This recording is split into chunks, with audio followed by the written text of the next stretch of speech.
The room went dead silent when she walked up to the table and unfolded the targeting solution by hand. No computer. No spotter's calculation. Just pencil marks, wind tables, and a single number circled in red. 2 miles, 400 meters. Nobody in that room had ever attempted a shot past 2 miles in a combat environment. Nobody in recorded military history had confirmed one. The senior sniper instructor looked at the number, looked at her, then looked at the number again. "You're not serious." She didn't blink. "I'm always serious." If this story hits different, follow along until the very end, hit that like button, and drop your city in the comments. I want to see exactly how far this story travels. The base at Keller Ridge sat at 9,000 feet, and the altitude made everything harder. Breathing, sleeping, thinking straight. The air was thin and cold and tasted like metal in the back of your throat. In January, the mountain winds came down from the north in waves, and the temperature dropped low enough that exposed skin would redden in under 3 minutes. Avery Quinn had been at Keller Ridge for 11 days when she first heard her name used in the same sentence as the word liability. She wasn't supposed to hear it. The two men saying it, Staff Sergeant Damian Cruz and a logistics officer named Barkley, whose first name nobody used, were standing outside the equipment cage near the motor pool, talking in the particular low voice men use when they want to seem like they're being discreet, but actually don't care that much if someone hears. Avery was on the other side of a steel shelving unit pulling her gear request forms. She stayed quiet. She finished what she was doing. "Support specialist attached to a Tier 2 unit," Barkley was saying. "I don't even know what the tasking justification is." "Neither do I." Cruz, flat, certain. "But nobody upstairs is going to explain it to us, so..." "She's what, 5'4"? Maybe a $120? $115. She doesn't look like she belongs here." "She doesn't." Avery folded her forms, tucked them under her arm, and walked out through the side door without making a sound. The cold hit her in the face like a palm. She stood there for a moment, breathing it in. She had heard worse. She had heard worse from people with more authority and better reasons. The difference between a comment and a wound was always the same. Whether you let it settle somewhere, it could fester. She didn't let it settle. She walked back to her bunk, organized her kit, checked her rifle for the 4th time that day, and went to sleep. Her full designation on the Keller Ridge assignment sheet was ISS Specialist, Human Support, Tier 2 Augment. The letters didn't mean much to anyone outside a specific bureaucratic context, and even to the people who understood what they stood for, the designation suggested something clerical, something logistical. A person who processed intelligence and filed reports and handed documents to people who made decisions.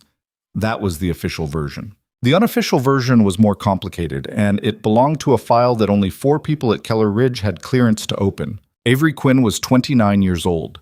She had brown hair she kept pulled back in a braid so tight it looked military even when she was off duty. Her eyes were hazel, greenish in good light, flat brown in shadow. And they moved constantly, cataloging and sorting with a speed that most people didn't notice until they'd spent enough time around her to realize she never missed anything. She spoke quietly. She moved quietly. She had the particular stillness of someone who had spent a long time training themselves not to telegraph intention. She was also one of approximately 30 people in the United States military with a confirmed long-range engagement score above 98 across all environmental conditions, and the only one of those 30 who was not currently assigned to a designated sniper unit. That was by design. Her grandfather had been E.L. Quinn, Edward Lawrence, Brick, to everyone who knew him. A legend in a world where legends were built on confirmed kills and didn't get discussed in polite company. He had served for 31 years, the last decade of it in roles that existed in paperwork only by implication. He had taught Avery to shoot when she was 9 years old, starting with a bolt-action .22 in a field behind his house in eastern Montana, talking her through breathing and trigger discipline and the patience that made the other things matter. "You're not trying to beat the bullet to the target," he told her once. She was maybe 14, struggling with a new rifle, a heavier caliber that kicked harder than she'd anticipated. "The bullet gets there without you. You're just creating the conditions. That's all any of us can do." She didn't fully understand that for years. By the time she did, he was gone, and she carried the understanding like something she'd inherited. The unit she'd been attached to was Operational Detachment, Special Projects, which was not a real name so much as a container for operations that needed to exist without much paperwork context. The detachment commander was Major Leon Ashworth, a lean man in his early 40s with a jaw that looked like it had been broken at least once and healed at a slight angle. He ran a tight unit. He was not warm, but he was fair, which in Avery's experience was the better of the two qualities. He had pulled her aside on her second day at Keller Ridge and explained her position in terms that left no ambiguity. You're here because someone upstairs requested your specific skill set for a specific contingency. I don't love augmentees, and I especially don't love augmentees I can't fully brief. But here we are. He looked at her directly. You follow my protocols, you integrate with the team, and you don't create problems. That's all I need from you. Understood, sir. Any questions? 1. When do I get range time? He studied her for a moment, like he was recalibrating something. Tomorrow morning, 0500. Thank you. She had gone to the range the next morning and put 30 rounds through her primary at distances between 800 and 1400 meters. She hadn't drawn attention to it. She'd cleaned her rifle, logged her rounds, and walked back to the operations center in time for the morning brief. It took 3 more days before anyone noticed what the range card looked like. The person who noticed was Sergeant First Class Cole Mercer. Washidas. Cole Mercer was the kind of man who filled a room without effort, not loud, not the way Cruz was loud with volume and opinion, but present in a way that registered physically, the way certain weather systems do before they arrive. He was 6'2", built like someone who had spent 20 years carrying heavy things over hard terrain, with dark eyes that cataloged the same way Avery's did, but with the confidence of someone who'd had his reads confirmed enough times to trust them completely. He was the detachment's primary sniper. He had been for 6 years. His record was not something that got discussed in casual conversation, but it was known in the way that certain things are known in small, close worlds, not spoken aloud, but present in every room he entered. He found Avery at the cleaning station on day 4, and he looked at her range card without asking. 6 consecutive hits at 1420, he said. Not a question. The wind shifted on the last 2, she said. She was running a bore brush through her barrel, methodical, not looking up. I wanted to see if I could compensate in real time. Could you? Check the card. He looked at it again. His expression didn't change exactly, but something behind it did, a small recalibration, like a level finding its bubble. He put the card down. Who trained you? My grandfather. Name? She told him. The silence that followed was different from the other silences she'd experienced at Keller Ridge. It had weight. Brick Quinn, Mercer said, finally. He was at Pendleton when I was coming up. I never met him, but I knew people who trained under him. He paused. He was the real thing. I know. How long ago did he pass? 6 years? Mercer nodded. He picked up his own cleaning kit, started working. Side by side now, no eye contact, which was somehow easier than facing each other directly. You shouldn't be pulling support tasking, he said. No, but you're not going to tell me why you are. Correct.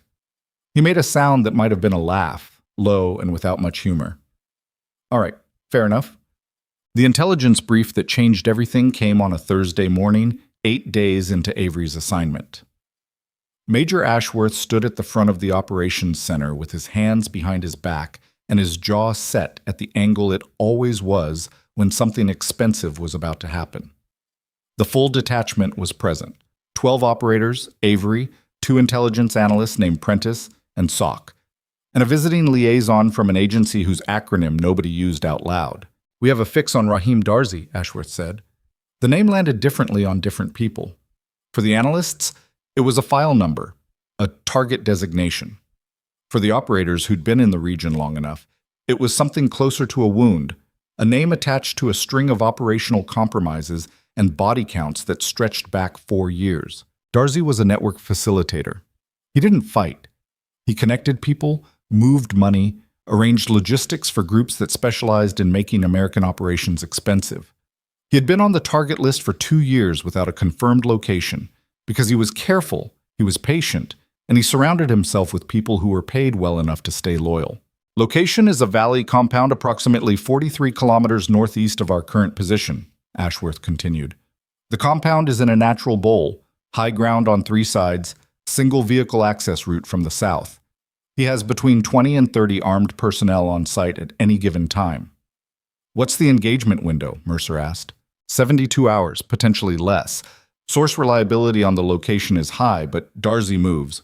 Once he's gone, we may not get another fix for months. Approach? Ground infiltration. Pre-dawn. We have a hide position identified approximately 2,200 meters from the primary building. Mercer nodded. 2,200 meters was long, but not unreasonable under good conditions. He'd worked at that distance before. Environmental considerations? This is where it gets complicated. Ashworth clicked to the next slide. A topographical map filled the screen. The hide position sits at altitude.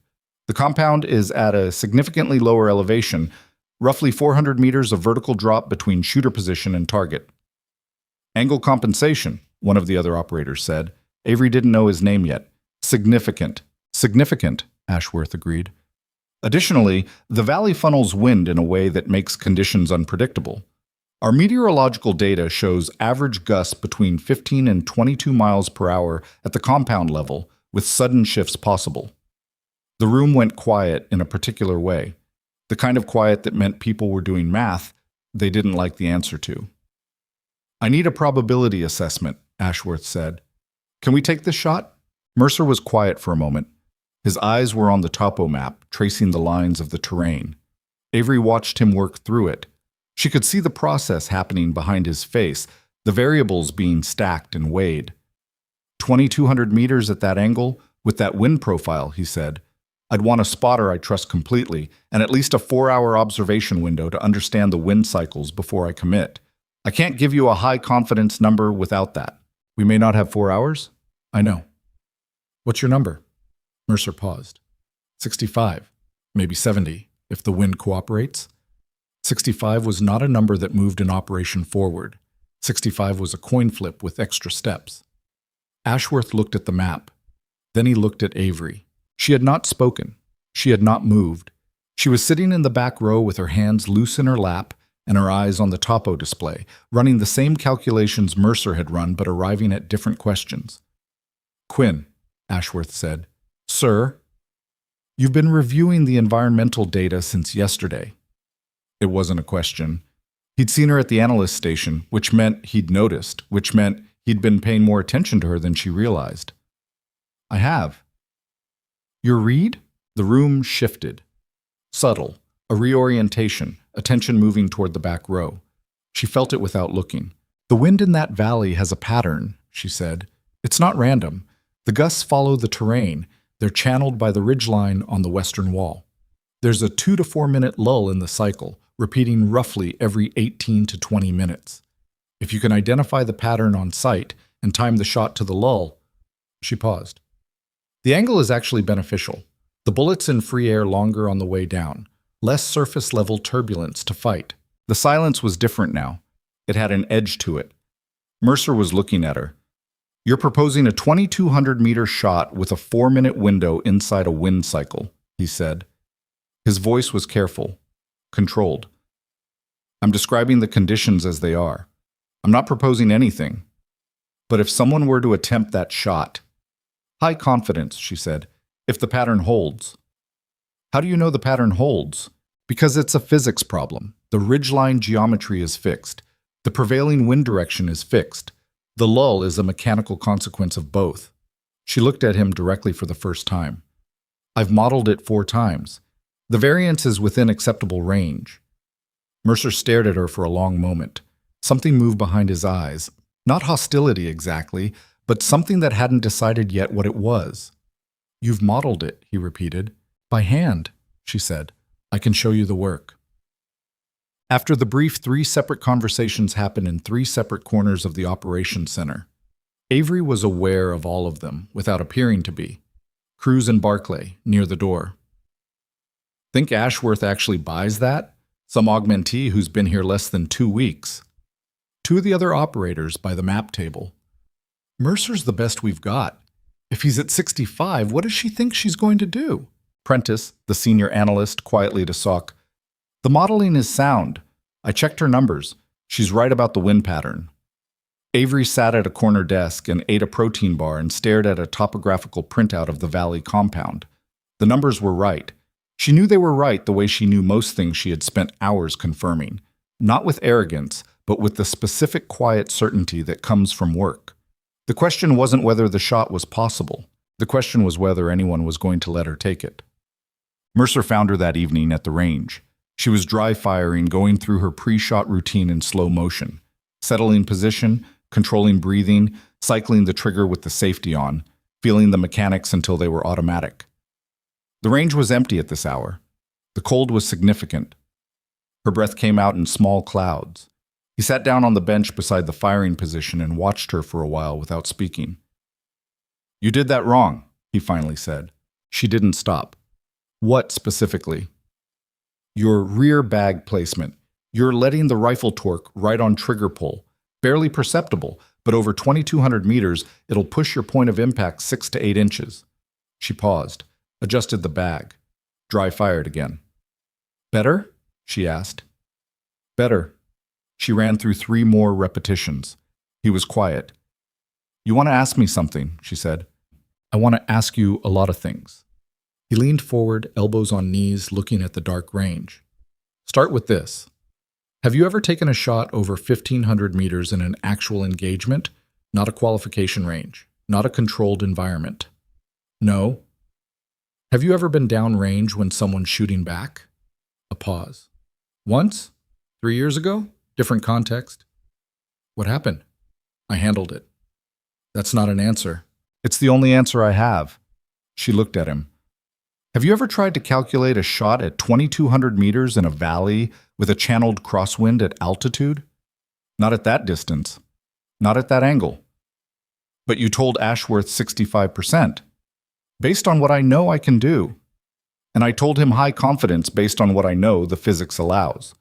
She held his gaze. "We're both telling the truth. We just have different reference points." Mercer was quiet for a moment. "You're not scared," he said. Not an accusation, more like an observation that puzzled him. "I didn't say that." "You're not acting scared." "Scared is information," she said. "It tells you what the stakes are. You don't have to perform it for it to be doing its job." He looked at her for a long moment. "Your grandfather teach you that?" "My grandfather taught me everything." He stood up, hands in his jacket pockets. "I'm going to run the wind model with you. Tomorrow morning, 0430. We're going to go through every variable together, and if there's a flaw in your reasoning, I'm going to find it." He paused. "If I find a flaw." "You won't," she said. "Maybe not." He turned to walk away, stopped. "And Quinn." "Yeah. I'm not doing this because I believe you. I'm doing this because if there's a real chance that shot is makeable, I'm not going to let ego decide otherwise." He said it evenly, without apology. "Fair?" "Fair." He walked back toward the operations center. She watched him go. Then she turned back to the range, settled behind the rifle, and dry-fired for another hour in the dark. The wind model session started at 0415 because Avery was already there when Mercer arrived. She had the data spread across 2 folding tables, meteorological printouts, topographical overlays, trajectory tables for the .408 CHATAC cartridge she was running, and a series of handwritten calculation sheets that ran to 12 pages. She had a cup of black coffee she hadn't touched. Mercer poured himself the same from the camp percolator, sat down, and picked up the first calculation sheet. He didn't speak for 6 minutes. She let him read. "Your Coriolis correction is conservative," he finally said. "Intentionally. At that range, I want the correction to be something I can account for as a variable, not something I'm treating as a constant. If the shot window is the lull in the wind cycle, the Earth's rotation component stays within a predictable band. How are you determining the lull timing on site?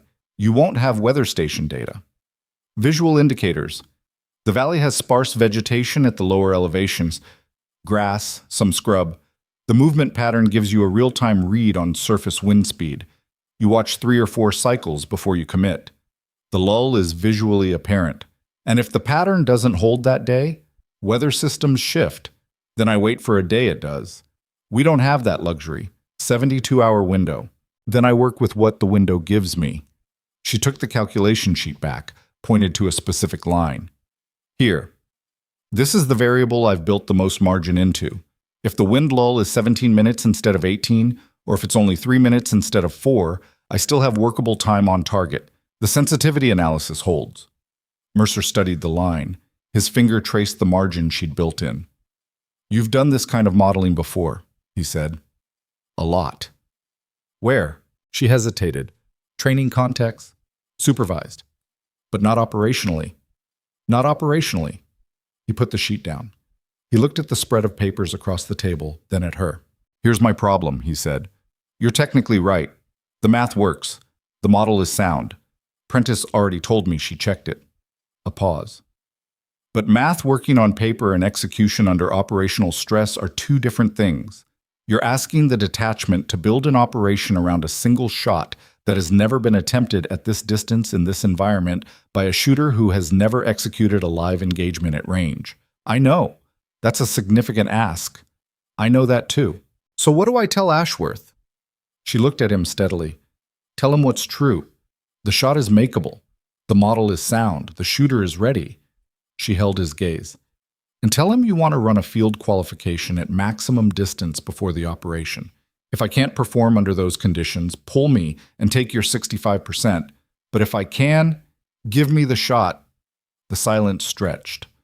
A field qualification, Mercer said. At 1,500 minimum, ideally more, simulated operational conditions, wind, stress, time pressure. You're proposing that I test you. I'm proposing that the decision gets made on evidence, she said, not on what I look like or how long I've been here or what my paperwork says I do. Mercer sat back in his chair. He was looking at her the way she'd seen experienced people look at things they hadn't expected to encounter, with a kind of careful recalibration, working out what the new information changed. 0500, he said finally. I'll set up the qual. I'll be there. He gathered the sheets, tapping them into a neat stack. At the door, he paused. For what it's worth, Brick Quinn's name isn't just a name to me. It means something. He said it without sentiment, like he was reporting a fact. I hope you're what his name suggests. She looked at him. I hope so too. He left. She sat in the empty room with her cold coffee and her 12 pages of calculations, and the quiet certainty that had been her inheritance. Then she went to bed for exactly 3 hours, slept without dreaming, and woke up before her alarm. The qualification range Mercer set up used the eastern valley below the ridge, a long natural corridor of maybe 2 miles, unobstructed, with the same kind of north-running wind that characterized the operational target site. He put the primary target at 1,500 meters. Steel plate, 50 centimeters across. He had not told anyone else what he was doing, but crews showed up, and Barkley, and 2 of the operators who'd been skeptical in the brief, a guy named Fallon and a quieter one called Dodd. They materialized one by one at the observation point like they'd been called, which they had not been. Avery saw them and said nothing. She settled into her position on the frozen ground. A slight elevation, no shooting bench, just the natural contour of the hillside and her pack as a front rest. The temperature was 11 degrees. Her fingers were cold enough that she could feel the specific kind of stiffness that crept in after 20 minutes of static exposure. She ran her pre-shot routine. The observers watched. At 1,500 meters, the first shot broke steel with a sound that reached them as a clean metallic report 2 seconds after she fired. Wind shifted, Cruz said, not quite under his breath. Lucky. She didn't respond. She cycled the bolt, reset her position, factored the shift, fired again. Second hit. Third. On the fourth, Mercer moved the target. He didn't announce it. He keyed his radio and gave a coordinate adjustment to the range crew, and the target location shifted laterally 40 meters and out another 200. 1,700 meters now, partially occluded by a rock formation she hadn't been given a chance to observe in advance. She found it in her scope. She worked out the new angle, the partial cover, the additional distance. She took 2 minutes to reassess her wind read. Fallon shifted his weight. Dodd checked his watch. She fired. The steel rang. Move it again, Mercer said into his radio. They moved it to 1,900 meters. The target was now a pale gray disk barely distinguishable from the rock face behind it, visible only by its shape and the small elevation differences in her scope's reticle. Avery was still. She had been still for 12 minutes. The cold worked at her hands and the exposed skin at her neck. Her pulse, if she'd measured it, was probably somewhere in the high 40s. She'd never verified the exact number, but she knew what steady felt like. She waited through a wind gust. Waited through the following half lull. Waited. The shot she was looking for was the one in the deepest still point of the cycle, where the flag she'd been watching made the smallest movement. Not full calm, which didn't exist, but relative calm, the valley's closest approximation. She found it. She fired. The pause between the shot and the impact report felt longer than it was, probably 3 seconds, maybe 3.5. The steel rang. Behind her at the observation point, the silence lasted for a full 5 seconds before anyone spoke. "That's 1900, Dodd said, like he was confirming it for himself. Mercer was already keying his radio again. Avery heard him say something she didn't catch, and then he said to the observation group, "We're moving the target." They moved it out. She heard Barclay say very quietly, "How far?" "Far enough," Mercer said. The new position was 2,100 meters. The target was partially in shadow from a rock feature on its left side, which meant the right portion, roughly 60% of the plate, was the available impact surface. "That's," Fallon started. "Watch," Mercer said. Avery had observed the wind for another 4 minutes. She was patient in a way that seemed from the outside like she wasn't thinking about anything. That was not the experience from the inside. Inside, she was tracking 3 wind indicators simultaneously, running a continuous probability assessment on the cycle timing, and factoring a slight barrel temperature increase from the previous rounds that would affect muzzle velocity by a number small enough to be negligible, but large enough to matter at this distance. She wasn't hurrying. She wasn't scared. She found the lull. She applied her correction. She breathed out. She fired. 2.8 seconds of free ballistic flight. The steel cracked like a gunshot, audible even at the observation point over the ambient wind noise. Nobody said anything for a moment. "Jesus," Fallon said, and it didn't sound like anything except pure surprised respect.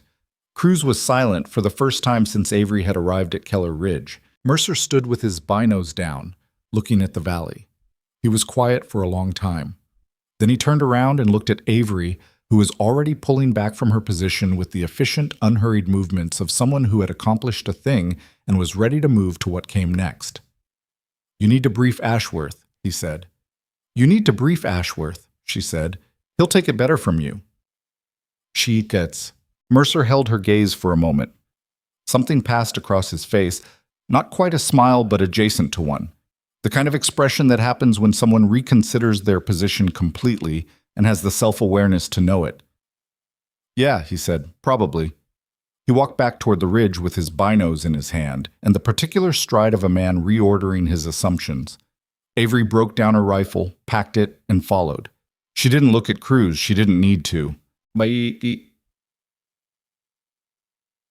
operational brief was at 2000 that night. Ashworth had the full detachment, the analysts, and the agency liaison present. He put the topo map on the wall and the targeting package on the table, and when he began to speak, he used the language of certainty he only deployed when a decision had been made and the only remaining question was execution. "Infiltration begins at 0100, he said. "Ground movement to hide position, approximately 6 hours. We'll be in position before first light." He looked at the map. "Primary shooter for the Darcy engagement will be Specialist Quinn."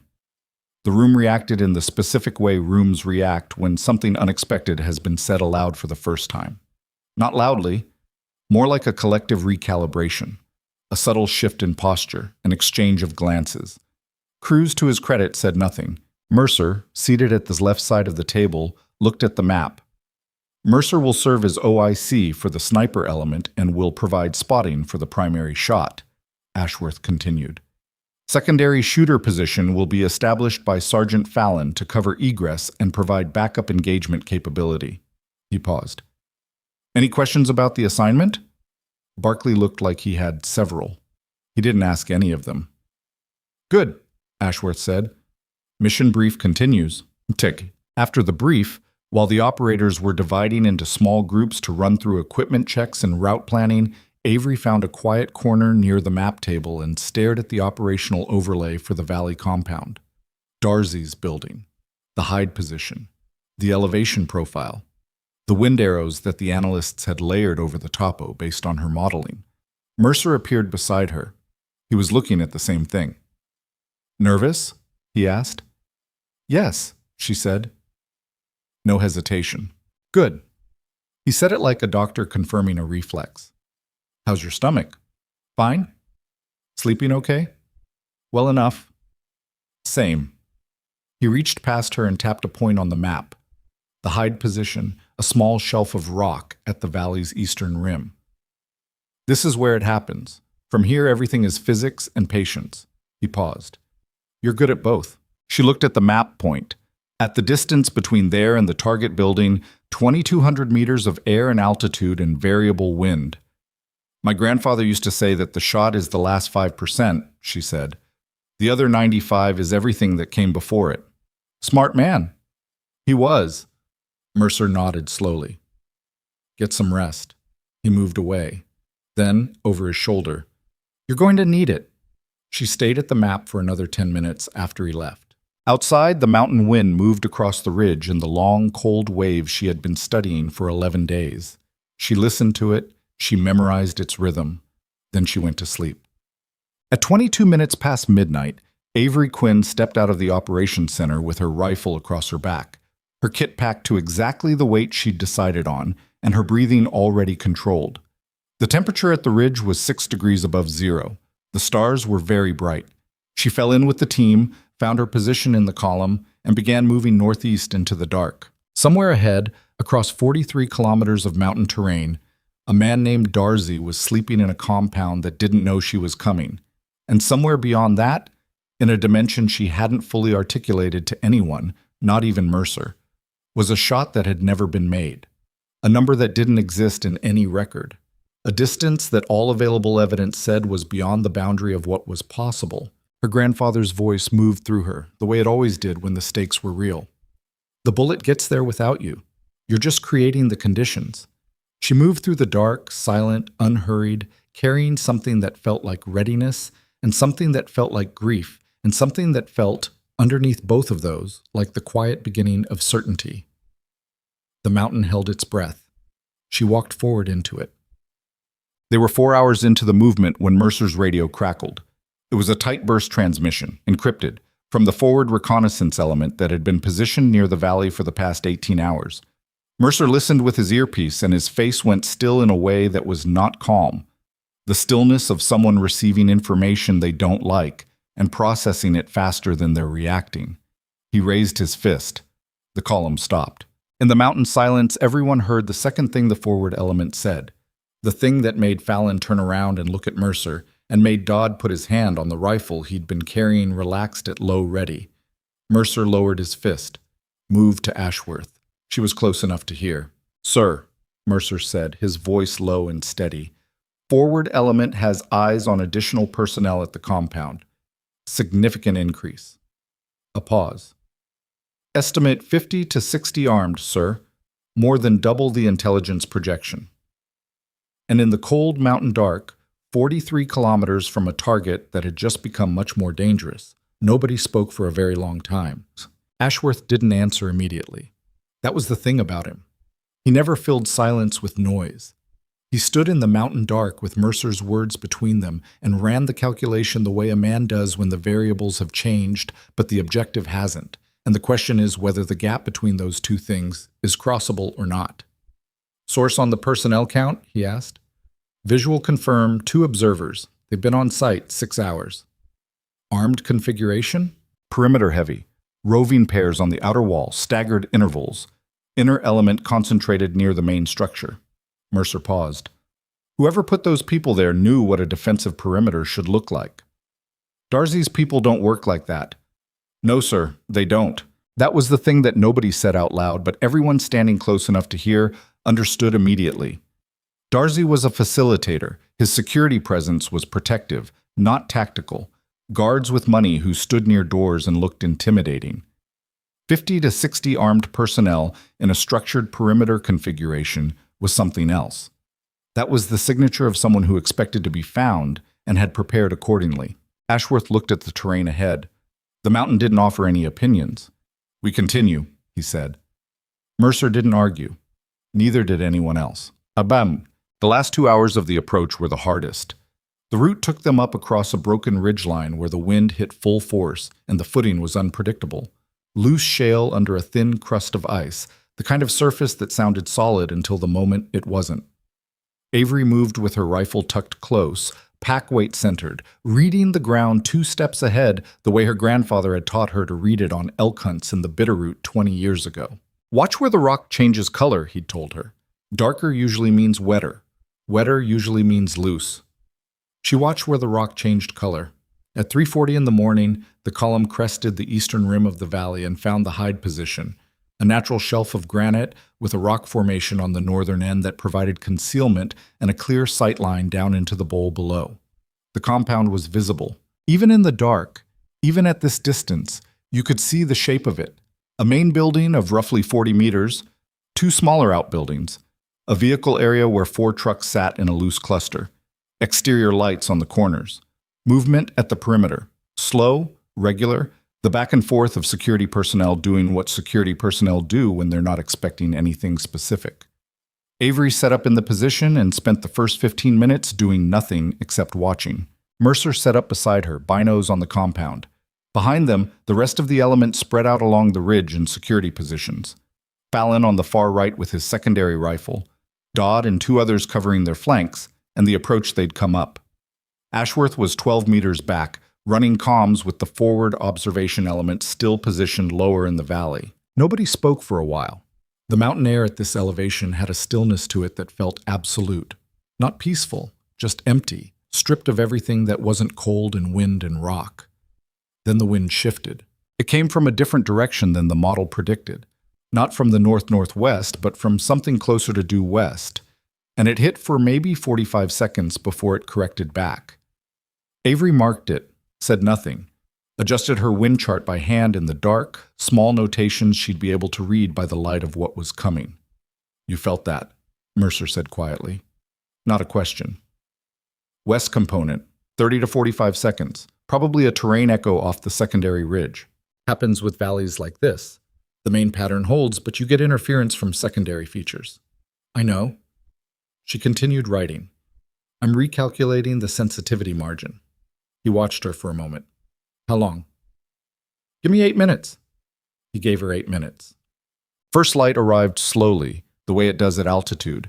Not a sunrise, so much as a gradual reduction in darkness, the sky going from absolute black to deep gray, to the particular steel blue that preceded color. The compound below took shape as the light improved. The perimeter guards became visible as figures rather than movement. The main building resolved into stone and timber construction, 2 stories, with a second-floor balcony that faced east. Avery had been prone for 3 hours. Her hips ached. Her left elbow had gone partially numb from the rock surface, and she'd shifted twice to restore circulation, each time doing it in increments small enough not to disturb her position. She had been watching the grass.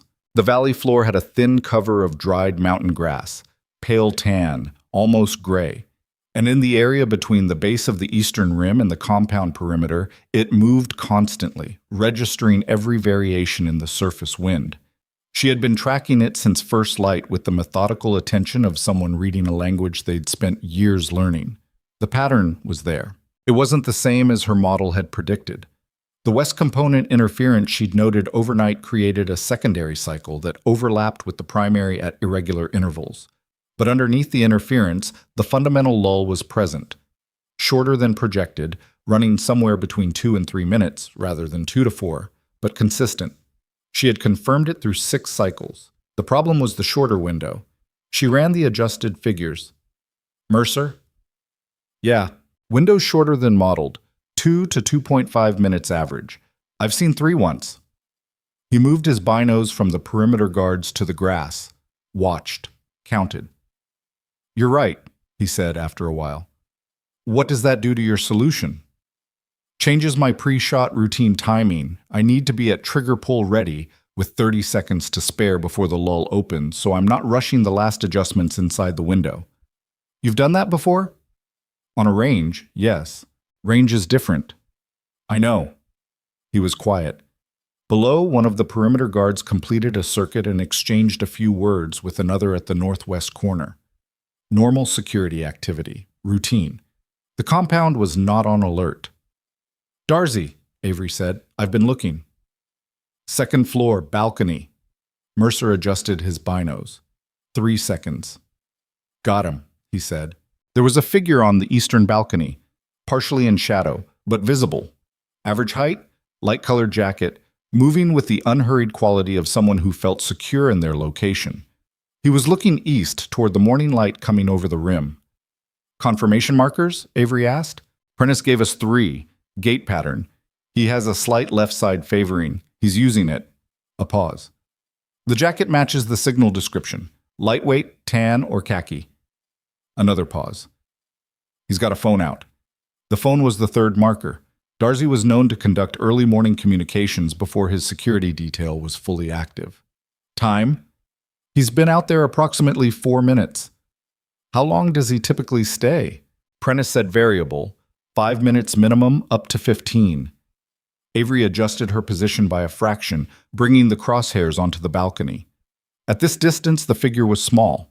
She was looking at a target maybe 40 centimeters wide, moving slightly, partially shadowed. The solution she had spent hours calculating was built around this moment, this geometry, this air. She settled her pulse. Mercer, she said. Wind call.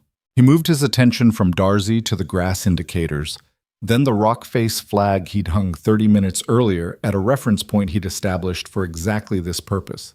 He was good at this. She could tell by the economy of his observation, the way he didn't overread, didn't narrate. Primary is 6 to 8, north-northwest. Secondary interference holding low, maybe 2, variable. Agreed. She made her final adjustments in the scope, dialing the correction she'd calculated. I'm watching for the lull. Tell me when you see it too. Copy. They waited. Below, Darcy moved to the balcony railing. He was on the phone now. She could see the small gesture of his free hand as he talked. Natural movement. Unsuspecting. The grass moved. The flag held. The surface wind was in its active phase. She tracked the cycle, counted. Lull starting, Mercer said quietly. She saw it. The grass stilling, the flag easing, the particular pause in the valley's constant motion that she had been waiting 6 hours to observe. She was already at the breath point, pulse at baseline, finger indexed on the trigger. Creating the conditions, she thought. That's all. She applied the trigger. The rifle spoke once.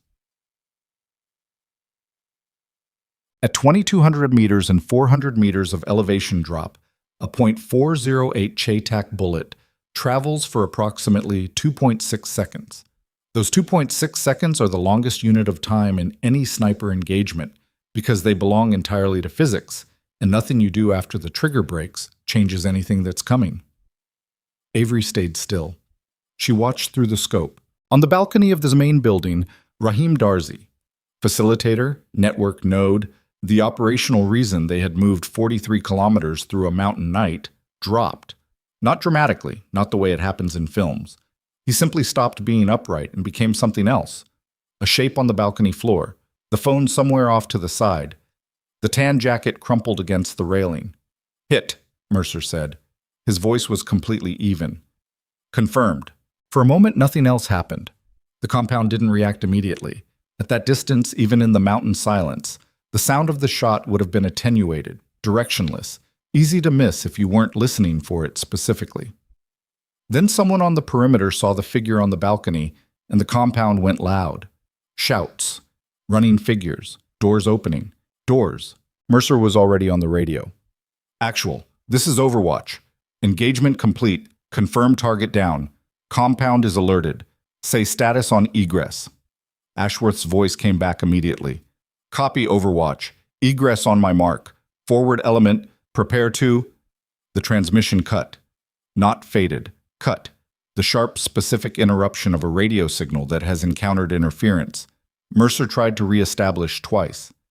Nothing. Radio's jammed, Fallon said from the right flank. He'd been monitoring the team frequency. They're running something. Avery was already packing her rifle, movements practiced and automatic. She didn't stop watching the compound. Below, the personnel response was not the disorganized scramble of guards who'd been surprised. It was structured, directional, like they were moving toward pre-designated positions. That's not a reaction drill, she said. Mercer looked at the compound, looked at the movement pattern. His jaw tightened. No, he said. It's not. They had planned for the compound alerting. They had not planned for the compound alerting in a manner that suggested preparation. Mercer, Dodd's voice came from the left flank, low and controlled. I've got movement on the south approach. Vehicle, fast moving. From the compound? From the south, not from the compound. A beat. They're not reacting, Avery said. Someone down there knew we were coming. Nobody answered because there was no answer that helped anything. We need to move, Mercer said. He keyed the radio again, got static, tried the backup frequency. Still nothing. He looked at Avery. She looked back. How far to the secondary extract point? She asked. 4 kilometers east, over the ridge. Compound can't get vehicles there. No, but they've got feet, depending on how many. She thought about this number. 50 to 60 armed personnel who had been in structured positions when they arrived. If even a quarter of that number moved toward the ridge on foot, this became a different problem. Go, she said. I'm behind you. Mercer hesitated. A fraction of a second, barely visible, then started moving. The element collapsed off the hide position with the compressed efficiency of people who have rehearsed this, and Avery fell in at the rear, her rifle tight across her back, scanning the valley below as they moved. She didn't see the figure until they'd covered almost 60 meters. It was above them, higher on the ridge, in a position that looked out over the hide site they'd just vacated. A single figure, prone, with something long resting on a bipod. She processed this in the time it took her next step to land. Sniper. Not a compound guard, not Darzy's security. A dedicated shooter positioned above their hide site, looking down into the valley. He wasn't looking for them on the ridge. He was looking for them below. His sight line was oriented toward the valley floor, toward the approaches to the compound, toward the places you'd position a sniper team if you were coming in from the south. He didn't know they'd come from the east. He didn't know they were above him now. Avery stopped. Mercer was 3 steps ahead. He noticed her stop and turned. She pointed. 2 fingers. Up the ridge. Then a single flat palm. Sniper. High ground. Hold. He saw it. She watched his face process the tactical geometry. The sniper was above their old hide site, which was below their current position, which meant the sniper was actually lower than them on the ridge, but elevated relative to the valley. The figure hadn't moved. He was still oriented toward the valley, waiting for them to emerge below. Mercer moved slowly back to her position. His voice was barely a breath. That's not local personnel. No, she agreed. The equipment was wrong for local. The technique was wrong. The patience was wrong. Local security did not set up this kind of overwatch. He knew where our hide site would be, Mercer said, or he had a good read on the terrain. From this angle, this high, Mercer stopped. His voice dropped even further. He's not looking for Darzy's people. He's looking for us. The implication settled over them like the cold that had been sitting on the mountain all night. Avery looked at the figure. Still. Professional. The bipod was set with the kind of precision you develop over years of repetition, not weeks of training. She thought about the interrupted radio, the structured response below, the perimeter configuration that hadn't matched Darzy's profile. Someone told them we'd be here, she said. Yeah. Someone with enough detail to position a counter-sniper. Yeah. That's not a compound security leak. I know what that is, Mercer said. And his voice, for the first time since she'd known him, had something in it she hadn't heard before. Not fear. Something that preceded fear. The tone of a man who's just seen a possibility he didn't want to see become something he has to take seriously. They looked at each other in the growing light. Below, the compound was fully activated now. The radio was still dead. The element was waiting in a security posture along the ridge, holding position, watching Mercer for the next call. And 40 meters up the slope from where they'd spent 6 hours preparing the most important shot of Avery Quinn's life, a professional shooter lay in perfect stillness, waiting for people who didn't know he existed. "We can't let him see us cross the ridge," Mercer said. "He turns and we're silhouetted, all of us." "I know. You're thinking about something." "I'm thinking about the approach route we came in on. There's a secondary fold in the terrain." She pointed without extending her arm fully, keeping the gesture tight and low. "There. If we break east before the ridgeline, we go through dead ground relative to his position. He doesn't have the angle." Mercer looked, considered. "Tight," he said. "Workable. Adds time. Less than getting shot on the skyline." A pause. "How sure are you?" She thought about the terrain she'd memorized on the approach. The fold was real. She'd noted it specifically because she'd thought then, in a reflexive and professionally habitual way, that it would be good cover from a high-angle position. "Sure enough," she said. Mercer looked at the figure on the slope one more time, then at the fold in the terrain. "Move the element," he said quietly. "You lead." Getting 12 people through a terrain fold in silence with a counter-sniper 40 meters away was not the kind of task that had a comfortable margin for error. Avery took them through in groups of 2, moving in the precise interval that the rock outcroppings provided maximum masking, keeping everyone below the sight line she'd calculated relative to the sniper's position. It took 22 minutes. Every minute of those 22 was its own contained unit of controlled tension. The specific discipline of moving without sound, without hurry, without the instinct to rush that the situation kept trying to trigger. Fallon stumbled on loose shale at the 11-minute mark. The sound was not loud, but it was real. A scrape and a soft impact. Everyone froze for 3 seconds. The figure on the slope didn't move. They kept going. When the last person cleared the fold, Avery let out a breath she'd been managing for 11 minutes and fell in at the rear of the column. Mercer was at the front, already setting the pace east toward the secondary extract. The sky was fully light now, cold and bright and clear, the kind of mountain morning that felt punishing in its clarity. Dodd pulled up beside her as they moved. He was breathing harder than the terrain required. She could see it, the controlled exhale of someone processing adrenaline. "The radio's still out," he said quietly. "I know. Extract team's going to be sitting at the primary point."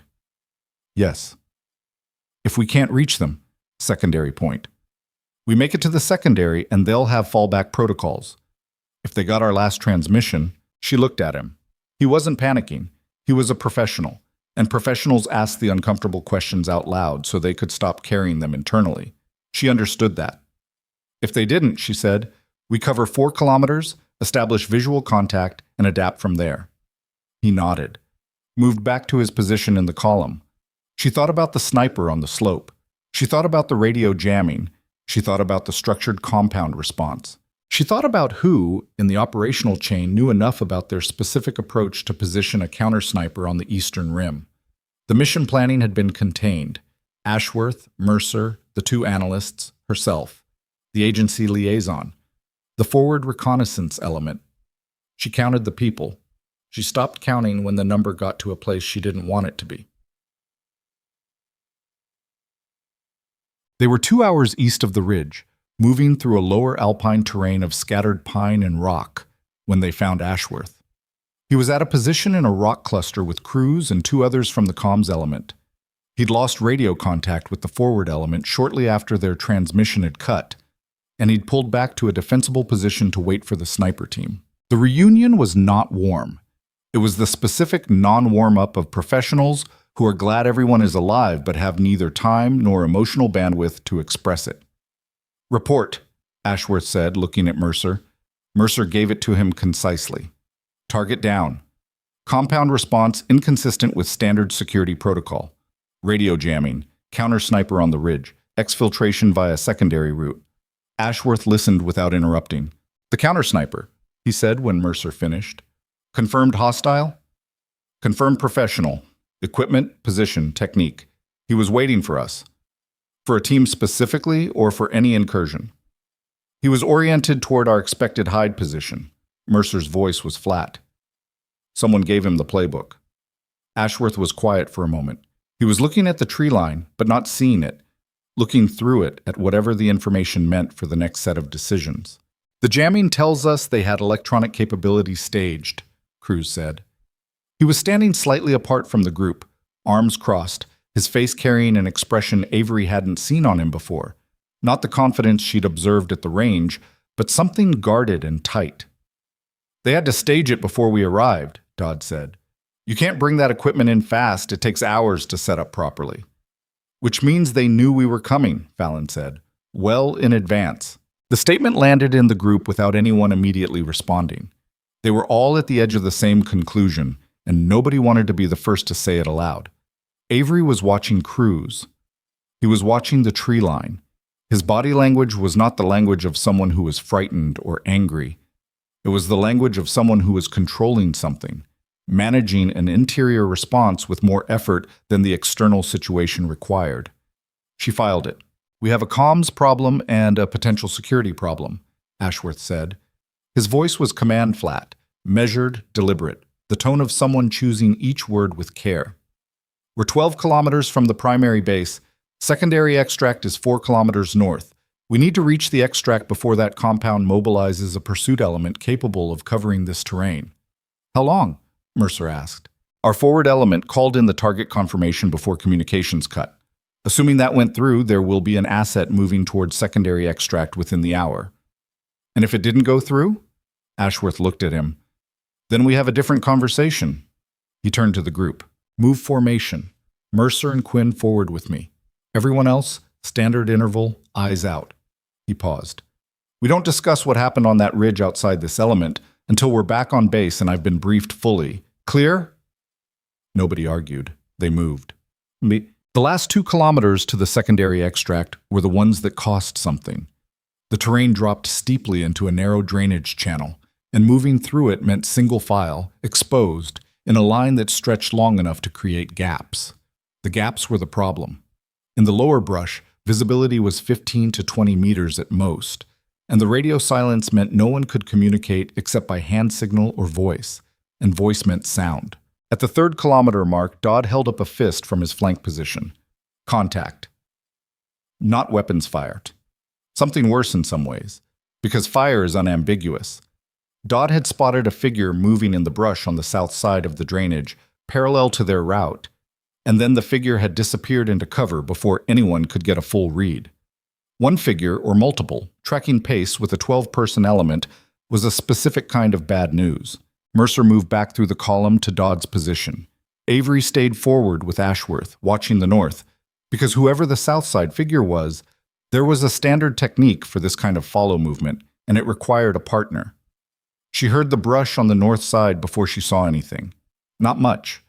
The specific dry rustle of something moving with intent rather than wind. She had Ashworth's shoulder before she consciously decided to move him. 2 steps left, into the deep shadow of a boulder face. Something punched through the air where they'd been standing. Not a shot. The sound was wrong, and no impact reached her ears. A thrown object, she processed, or a rock displacement from movement. Something physical and fast. Then the shot came. Single report, south side, and Dodd made a sound that was not a word and went down. The element exploded into reaction, not chaos, but the compressed aggressive energy of trained people who've been waiting for this. Fallon was already moving to cover. Mercer's rifle was up. Cruz was on the north side of the drainage. Avery looked at where Cruz was standing, and she looked at where the shot had come from, and she looked at the angle between the 2 points. He was not in danger from the south side shooter.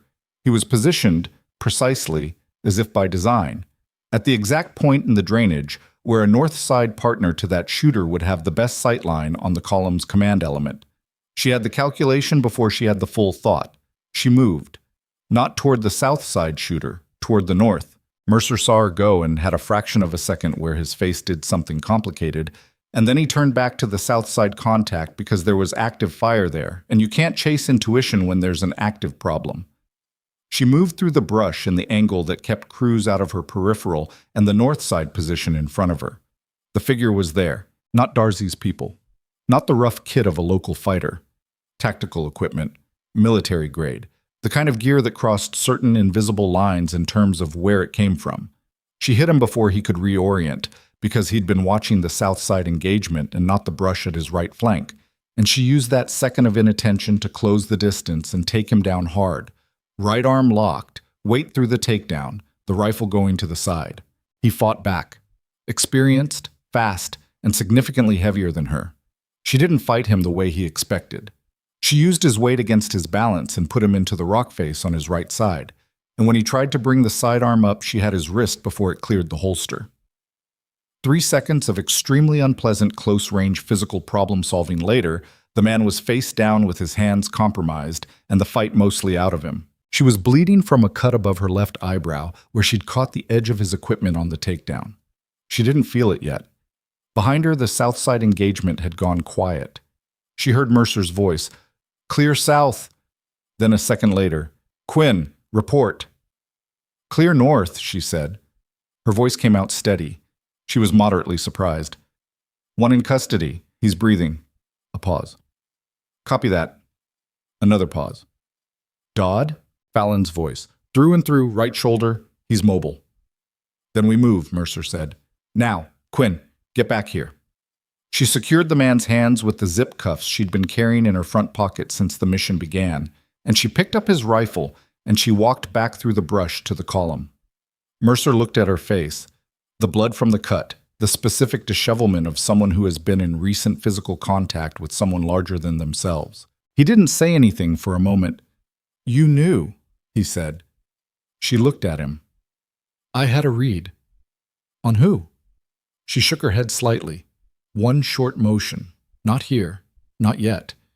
He held her gaze for a long second. "Okay," he said. And he turned to the column and started them moving north toward the extract, through the cold, bright morning that had started in darkness and a hide site 6 hours ago and had arrived here, at this place, in a way that none of the planning had accounted for. Behind her, being carried along by the element at Mercer's direction, the captured figure was conscious and silent. In front of her, moving with the controlled gait of a man who didn't know his position had shifted, Cruz walked at the edge of the formation. She watched his back. She watched his hands. She watched the exact distance he kept between himself and everyone around him. The specific margin of a man who was managing something, calculating something, staying exactly close enough not to stand out and exactly far enough to have options. She knew what that looked like. She knew it because she had spent 11 days at Keller Ridge watching people manage their interior states from the outside, reading the gap between what they showed and what they were. She was not certain. She was close enough to certain that it felt like a different thing. The extract site was 2 kilometers ahead. The radio was still dead. She moved forward and watched and said nothing. And in the wounded cold light of a mountain morning that was already becoming something none of them would be able to fully account for afterward, the element moved north in silence, carrying their questions with them like additional weight. The extract site was a flat clearing at the northern edge of the drainage, wide enough for a rotary wing aircraft and marked on the operations map with a 3-digit grid reference that Avery had memorized 2 days before the mission began.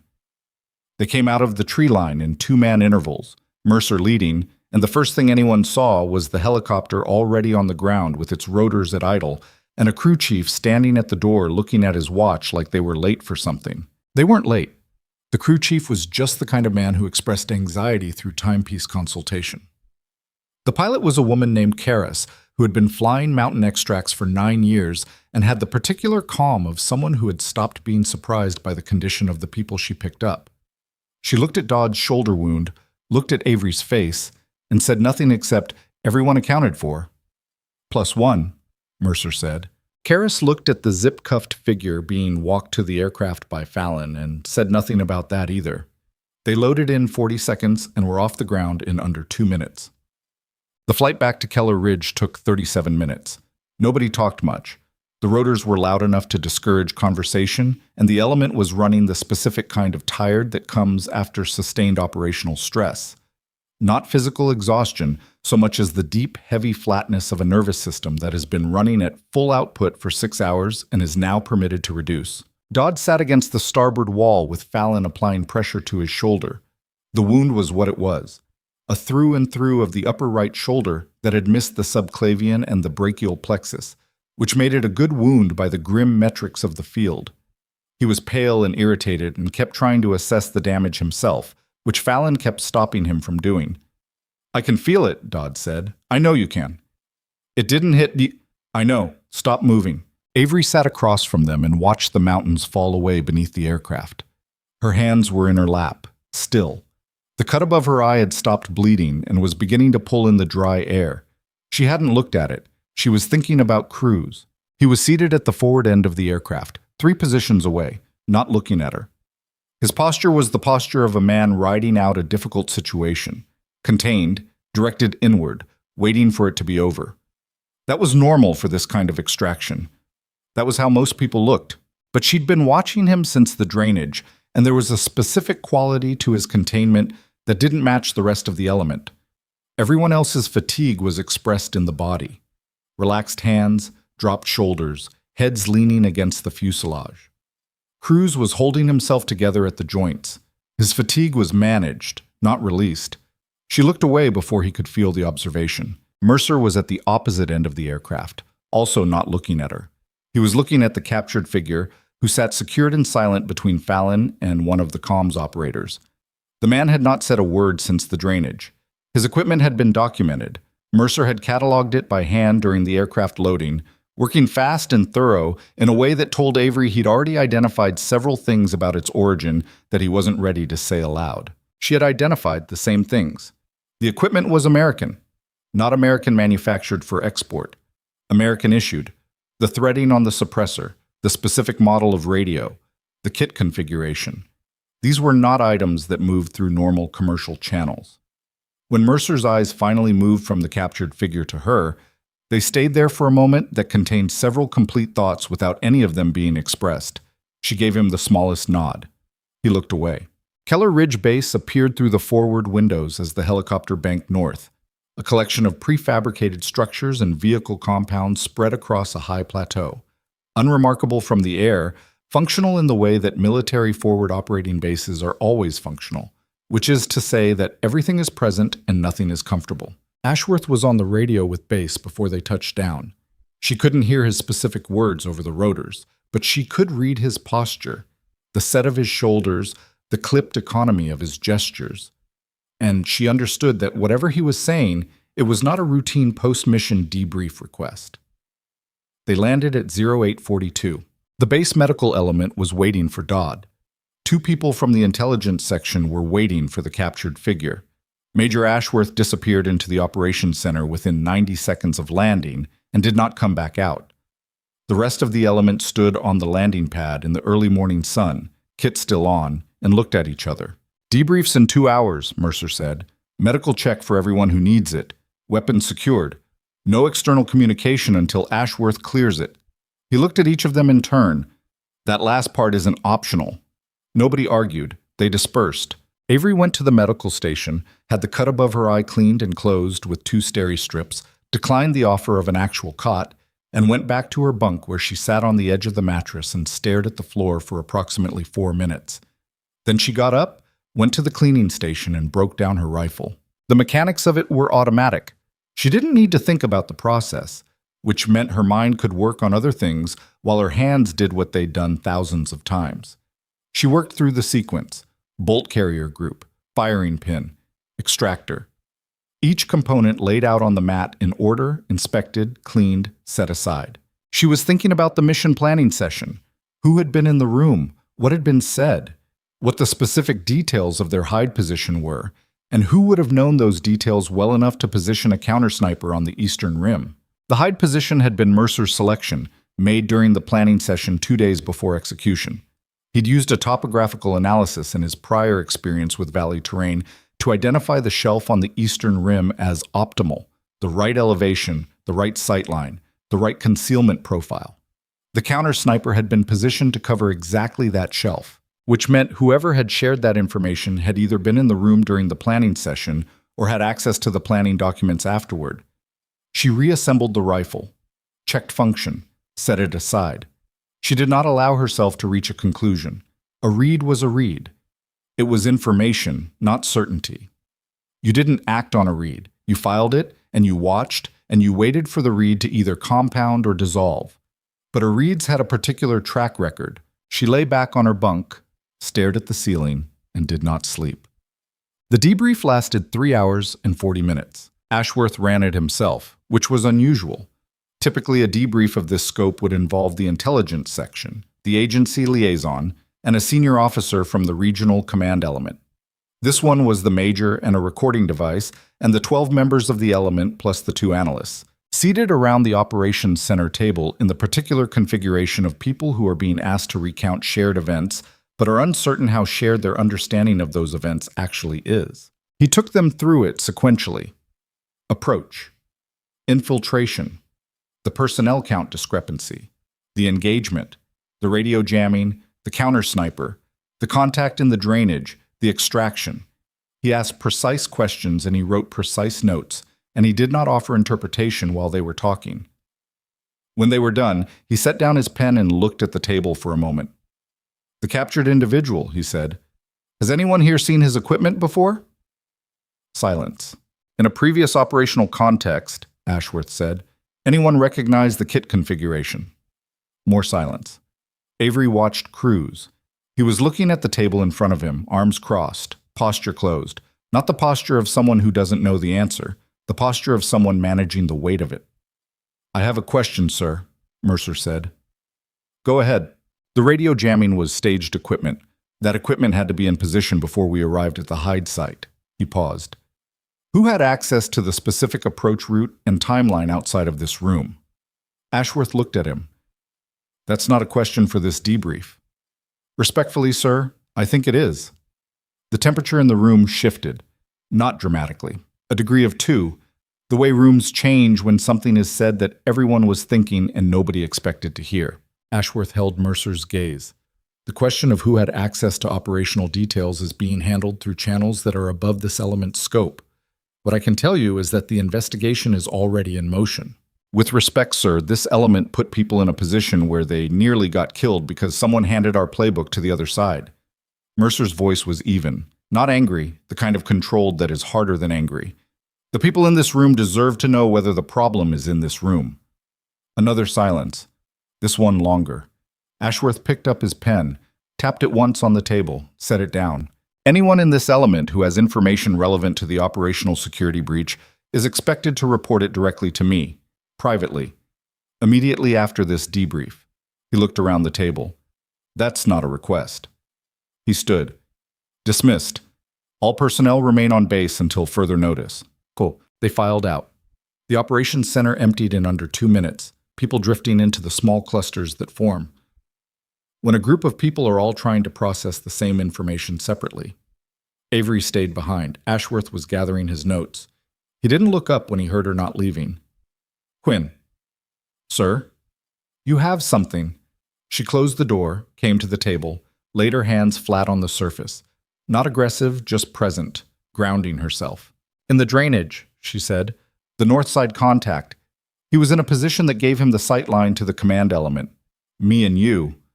She held Ashworth's gaze. "If I hadn't moved us, the second shot would have been toward where we were standing. I was aware of that during the engagement. The position he'd chosen, it wasn't a reaction position. It wasn't set up in the 10 minutes of the south side contact. He'd been there longer. The ground was compressed under the bipod, compressed and slightly frozen, which means he'd been in that position for at least 2 hours before we came through." Ashworth's expression didn't change. "Go on." "He was waiting for the column to pass his position. He would have taken the command element shot first and let the south side contact create the confusion cover." She paused. "That's a coordinated ambush with specific targeting priority, not opportunistic, not a general defensive response." "You're telling me this wasn't Darzy's people?" "Darzy's people don't have American tactical equipment, and they don't set up coordinated 2-point ambushes with command element priority targeting. That's a different kind of training." Ashworth was still. "Sir," she said, "the man I took down in the drainage, has he been processed?" "Intelligence section has him." "Has he been identified?" A pause that told her the answer before he gave it. "Preliminary," Ashworth said. "The identification is preliminary and not confirmed, but you have something." He looked at her for a long moment, the jaw at its angle, the eyes doing the thing they did when he was deciding how much of a thing to say. The biometrics hit a military database, he said. Separated personnel, classified service record. She absorbed that. He's former, she said. Preliminary. American military. Former. Showing up in the mountains with American-issue kit, running coordinated overwatch for a network that just happened to know our exact operational approach. She kept her voice level. Sir, what's the classified service record associated with? Ashworth picked up his notes. His face was unreadable in a way that was itself a kind of answer. That's above your clearance level, Quinn. With respect, sir, above your clearance level, he repeated, quietly. The finality of it was not unfriendly, but it was complete. What I can tell you is that your assessment of the ambush structure matches what intelligence is currently working with. And I can tell you that your conduct in the drainage, specifically the north side neutralization, almost certainly prevented significant casualties. He looked at her directly. I'm aware of what you did. She held his gaze. Is there anything else? He asked. She thought about crews, about the posture at the extraction site, about the managed containment that was different in its quality from everyone else's fatigue. She had a read. She did not have evidence. No, sir, she said. Dismissed. She went to the door, stopped. The captured individual, she said. If the preliminary ID is former American military, she paused. There's a name attached to that kind of profile in this region, a name that's been in intelligence traffic for about 3 years. Ashworth didn't respond. Victor Kane, she said. The silence was its own answer.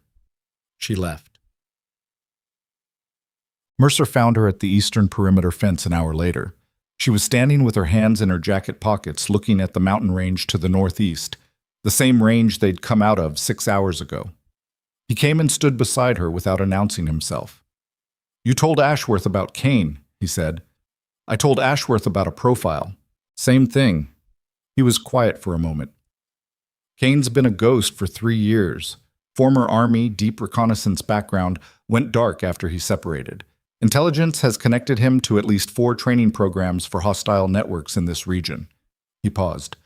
The theory is that he provides tactical instruction, teaches these groups how to think like American operators.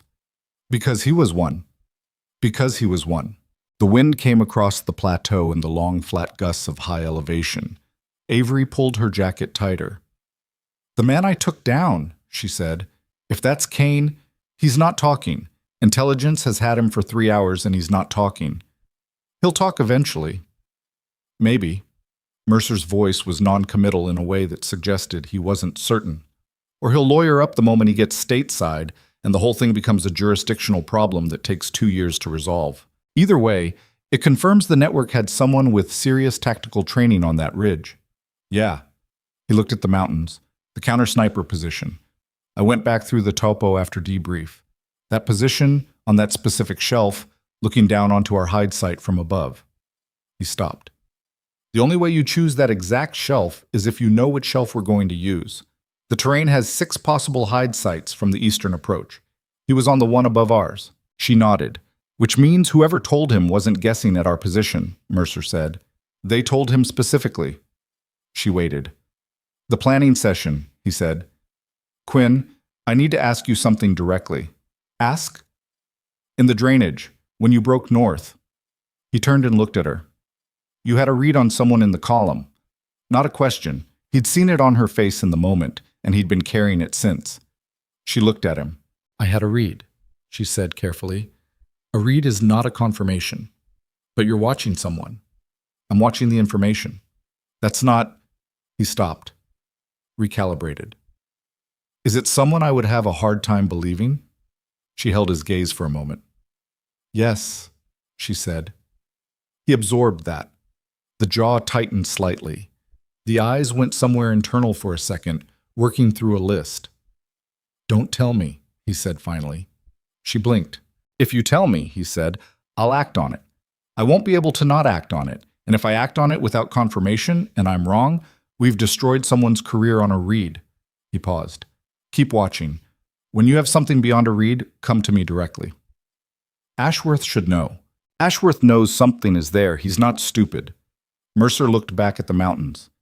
He's running it the right way, through channels with proper investigation protocols. If we go to him with a name and a read, we could compromise whatever investigation is already in motion. She thought about that. He wasn't wrong. Okay, she said. But Quinn. Yeah. Keep watching. I am. He stayed at the fence for a moment longer. Then he said, almost to himself, Kane in that valley. Kane on that ridge. A pause. If that's really him, and he's been running active counter-operations against us, then Darcy was never the primary target. Darcy was bait. She'd thought the same thing. Darcy was the reason we'd come, she said. Kane was the reason they wanted us there. We were going to walk into a valley because of a target they handed us, position ourselves in a hide site they knew the location of, and get eliminated by a counter-sniper who was already in position. He said it the way you say something when you need to hear it out loud to confirm it's real. If the shot had gone differently this morning, if we'd taken longer to identify the lull window, spent more time exposed in the hide, we'd have been in position longer and he'd have had more time to act. Yeah. The wind moved across the plateau. Somewhere in the vehicle compound, an engine turned over and ran for a minute before cutting out. The shot saved us, Mercer said. It wasn't praise exactly. It was something more precise than that. A professional acknowledgement, accurate and specific. The timing of the engagement compressed the window for Kane's countermove. We were already moving when his plan assumed we'd still be in position. She hadn't thought about it that way. She'd been thinking about whether the shot was clean, whether Darcy was confirmed, whether the wind model had held. The tactical downstream consequence of shot timing was a different calculation. Lucky, she said. Maybe. He looked at her. Or you're just that fast. She didn't answer. 3 hours later, the base received an incoming transmission that went directly to Ashworth's terminal and did not route through the standard communications log. Avery knew this because she was in the adjacent room when Prentice, who handled traffic monitoring, made a small sound that was not quite alarm and not quite surprise and immediately picked up his phone. She watched through the window of the operations center as Prentice showed Ashworth something on a tablet. She watched Ashworth's face go through a rapid series of expressions that resolved into a stillness that was different from his usual operational calm, sharper, more contained. He looked up from the tablet. His eyes moved through the operations center window to the space beyond, and for a moment he appeared to be looking directly at her, though at this angle and through the glass she couldn't be certain. Then he pulled Prentice by the arm into the interior office and shut the door. She went back to her bunk. She was lying on her back, hands behind her head, staring at the ceiling, when the knock came. Hard, specific, not a social knock. Quinn, Ashworth wants you. Now. Fallon's voice. She was on her feet before she fully processed the words. The interior office was small and smelled like printer toner and cold coffee. Ashworth was standing. Prentice was in the corner with a laptop. The agency liaison, a man named Voss who had barely spoken during the entire operation, was seated in the only chair with the particular coiled stillness of someone who has been waiting for this specific moment. Avery came in and Fallon closed the door behind her. Sit down, Ashworth said. She sat on the corner of Prentice's desk because there was no other surface. The biometric ID on the captured individual came back confirmed, Ashworth said. Victor Kane, former Army Special Forces, separated under classified circumstances approximately 4 years ago. His service record has been a restricted file since separation. She waited. Kane is not the primary concern right now, Ashworth said. What he told our intelligence section is... He talked? He made a calculation, Voss said from the chair. His voice was flat and precise. He decided that being cooperative was more valuable to him than staying silent. He paused. He gave us a name. The room was very quiet. The name is consistent with the access profile, Ashworth said. Consistent with what you would need to know to provide our specific operational approach to a hostile countersniper. He looked at her. I need to know if you have any independent basis for the same name. She understood what he was asking. He was asking whether her read, whatever she'd seen in the drainage and on the extraction and in the debrief room, had arrived at the same place. I have a read, she said. No confirmation beyond that. Is your read consistent with the name Kane gave us? A pause. Yes, she said. Ashworth nodded. Once. the specific nod of someone confirming information they already had. "Here's the situation," he said. "If we move on this now with Kane's testimony as the primary evidentiary basis, the individual in question will have grounds to challenge on process. Kane is a hostile actor. His testimony is compromised." "You need corroborating evidence," she said. "We need corroborating evidence, independently sourced." He looked at her. "We also need to contain the situation before the individual in question realizes what Kane gave us, which means we have approximately," he looked at Voss. "6 hours, Voss said. "Maybe less." Kane's processing generated a flag in a database that the individual may have access to. 6 hours, Ashworth repeated, to find something that doesn't come from Kane. She understood now why she was in this room. Not because she was the most senior person available. Not because she was the obvious choice for this kind of investigation. Because she was the person who wasn't on the list. Every member of the element was potentially compromised by proximity. Every intelligence officer on base had access to the same systems that might generate flags. She was an augmentee. She was support personnel on paper. She was the woman nobody had counted. "What do you need?" she asked. "The individual has a bunk here on base," Ashworth said. "Personal effects. Communications devices. Any secondary communications. Anything that doesn't go through the official base network." He looked at her steadily. "I cannot authorize a search without compromising the investigation. I cannot task any member of this element without tipping the situation." He paused. "I can, however, choose not to give certain people specific instructions about where they should or shouldn't be during the next few hours." She held his gaze. 6 hours, she said. "Ideally less. And if I find something? Bring it to me directly. Nothing goes to anyone else. Nothing gets documented until it's in my hands." She stood up from the desk edge. "One question," she said. "The name Kane gave you?" "Yes." "Is it Cruz?" The silence confirmed it before Ashworth said, "I'm not going to answer that." But the silence already had. But she had 4 hours before Cruz came back from the medical building where he'd been sent for a routine post-mission check. Standard protocol, non-optional, which gave her a window she hadn't expected to receive this cleanly. His bunk was in the Eastern accommodation block, 3rd row. Standard military bunk setup. Personal effects limited by field conditions, storage under the bed frame, and in a single wall locker. She did not rush. She moved through the accommodation block during the post-debrief window when most of the element was either eating, sleeping, or in the vehicle compound running maintenance, and she moved with the particular unhurried quality of someone who belonged in the space and had no specific reason to be anywhere else. The wall locker took 40 seconds. Standard issue lock, the kind that operated on a combination she didn't know, but also the kind that would yield to a specific lateral pressure technique she'd learned from a man who'd spent 8 years doing things adjacent to locksmithing. She worked it in 62 seconds, a new personal record and entirely irrelevant. Inside, clothing, toiletries, a paperback novel with a cracked spine, a photograph tucked against the interior wall. The photograph was of a woman and 2 children in front of a house that had a blue door. She looked at it for exactly as long as it took to confirm it was personal and not operational. Then she found the secondary phone. It was behind the clothing stack, wrapped in a cotton t-shirt and tucked against the locker's back panel. The kind of obscure and plain sight concealment that worked not because it was sophisticated, but because nobody expected to find something in the most obvious place. It was a commercial device, encrypted messaging app on the home screen, the same one she'd seen on captured devices in 2 previous operational contexts. The screen was locked, which she expected. She photographed the device in place, photographed its position within the locker. Then she held it and thought for a moment about the decision she was at the edge of.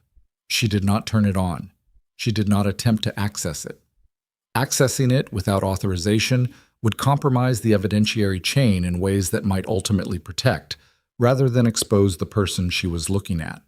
She photographed the device from 3 additional angles. Then she put it back exactly where she'd found it. Cotton t-shirt, same fold pattern, same position against the back panel. And she closed the locker, worked it locked again, and walked back out of the accommodation block at the same unhurried pace she'd entered with. She went to Ashworth's office. She showed him the photographs on her personal device. He looked at them for a long time. Then he looked up at her. You didn't touch it. No, sir? And the locker is as you found it. As close as I could manage. He handed the device back. He picked up his landline. Not his radio, not his cell. The actual landline that routed through the base's hardened communication system, and dialed a number from memory. While it rang, he looked at her. Go get something to eat, he said. Stay on base. Stay visible. A pause. And stay away from Cruz. Sir? Quinn. She stopped. The shot this morning, he said. 2,200 meters. 400 meters of elevation. Variable wind. He said it the way you say a number when you're still processing its magnitude. That's going in my after action. Yes, sir. It's going in my after action with full attribution. She understood what he was saying, and what he was saying was not a small thing, and she did not trust herself to respond to it without her voice doing something she didn't want it to do. Thank you, sir, she said, and left. She ate alone in the far corner of the mess area, reconstituted something with a side of bread and a cup of coffee that had been sitting on the burner long enough to taste like a corrective measure rather than a beverage. She ate all of it. The base moved around her in its normal rhythms. Vehicle engines, radio traffic audible through open doors. Two of the operations staff walking past with tablets, deep in a conversation that stopped when they got close and resumed when they moved away. She thought about Cruz. She thought about the photograph in his locker, the woman, the two children, the blue door. She thought about whatever it took, whatever sequence of pressures, compromises, desperate decisions stacked on top of each other over what must have been months or years, to bring a person from that photograph to a position where they were feeding operational details to people who used them to kill. She didn't have the answer. She wasn't sure she wanted one. What she knew was that Dodd had a hole in his shoulder, that two people from the forward element were unaccounted for and had been since radio went dark, that a professional counter-sniper had been in position above their hide site, waiting to end them, and would have succeeded if the timing of the morning had been different by 30 minutes. She thought about her grandfather. He had told her once, late in his life, when she was old enough to ask him the harder questions. The field teaches you that people are capable of almost anything, the good things and the terrible things. Your job is not to be surprised by either. She finished her coffee. Across the mess, through the window that looked onto the main compound, she saw two figures she didn't recognize walking with Ashworth toward the accommodation block. The figures were moving with purpose. They were wearing civilian clothes in the specific way that military people wear civilian clothes. Technically correct, functionally unconvincing. She watched them go. She sat with her empty cup and her reconstituted food, and the particular stillness that settles after a thing that has been building for a long time has finally begun to reach its conclusion. The mountain range to the northeast was visible through the east-facing window, pale and still in the afternoon light. It looked the same as it had this morning, before any of this. The mountains didn't carry what happened in them.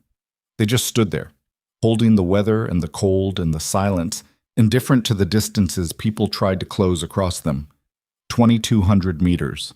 She could still feel the trigger in her index finger, the specific resistance of it just before break. The last breath. Creating the conditions, she thought. That's all. Somewhere in the accommodation block, the next chapter of Cruz's life was beginning without his permission. She felt the weight of having set that in motion. Not guilt, exactly, but the specific gravity of consequence, the understanding that some things can't be undone once they've been done. She sat with it. She didn't look away from it. Then she put her tray on the rack and went back to her bunk and lay down and stared at the ceiling, and for the first time in the 11 days she'd spent on Keller Ridge, the base felt like a place where something had shifted, imperceptibly, permanently, the way terrain shifts after a long winter finally breaks. They came for Cruz at 1720. Avery knew because she heard it, not the arrest itself, which happened in the accommodation block with a minimum of noise, but the aftermath. The specific quality of silence that spreads through a small base when something significant has happened, and nobody is sure yet what to say about it.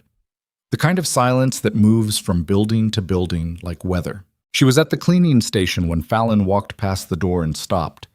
He stood in the frame for a moment, not looking at her directly, the way people look at something adjacent to what they actually want to look at. They took Cruz, he said. She kept working, bore brush, slow rotation. I heard. You knew. I had a read. He was quiet. Since when? The drainage. He absorbed that. Why didn't you? Because a read isn't a case. She looked up at him. And because I was told to keep watching. Fallon's jaw moved. He was working through it. The way you work through finding out that something happened in your team, in the group of people you ate with and moved through difficult terrain with and trusted to cover your flanks, and that you didn't see it. Dodd's gonna want to know, he said. Dodd was in the medical building with a repaired shoulder and time to think. Dodd will be told through proper channels. That's going to feel inadequate to him. I know. She set down the brush. It feels inadequate to me, too. Fallon looked at her for another moment, then walked away without saying anything else, which was, she thought, the appropriate response. Cruz was removed from Keller Ridge at 0600 the following morning under escort. Two of the individuals in civilian clothes Avery had seen the previous afternoon, plus a third who had arrived overnight and whose face she didn't see clearly through the window of the operations center. They put him in a nondescript SUV, not in flex cuffs, not in the visible signifiers of custody, just walking him to the vehicle like a man who had a meeting somewhere. He didn't look around as he walked. He kept his eyes forward, his posture controlled, and he got in the vehicle and the door closed and it drove off the base in the early gray light. It was an efficient and anticlimactic end to the specific presence he'd had on Keller Ridge, and Avery watched it from 30 meters away and felt, not satisfaction, not relief, but something more complicated and less complete than either of those things. The investigation, Ashworth had told her the night before, was significantly larger than Keller Ridge. Cruz had been in the detachment for 14 months. The access he'd had during that period covered multiple operational cycles, multiple mission packages, multiple targeting dossiers. She didn't ask how many operations had been compromised. She wasn't sure she wanted the number. The formal debrief with the regional command element happened 2 days later. 3 senior officers arrived from the Ford headquarters, plus a legal officer and 2 people from the same agency as Voss, and they set up in the operations center and proceeded to disassemble everything that had happened with the specific thoroughness of people who need to understand not just what went wrong, but every point at which it could have gone wrong differently. Avery was the 4th person called. She sat across the table from a colonel named Hargrove, who had the precise institutional authority of someone who had been a colonel for long enough that it had stopped being a role and become a personality. He was in his mid-50s with close-cropped gray hair and the specific stillness of someone who has conducted a significant number of these conversations and no longer found them surprising. He had her file open on the table in front of him. He'd been looking at it before she sat down. He kept looking at it for a moment after she sat down. "Specialist Quinn," he said. "Sir, your assignment designation to this detachment is listed as ISS Specialist, Human Support, Tier 2 Augment." He looked up from the file. "That's an unusual designation for someone with your qualification scores." "Yes, sir. Would you like to explain the discrepancy?" She had anticipated this question, and she had also anticipated that the honest answer was the only defensible one. "The designation was assigned by someone above my pay grade," she said. "The understanding I had going into the assignment was that the augment role provided cover for a specific contingency capability. The cover was the role.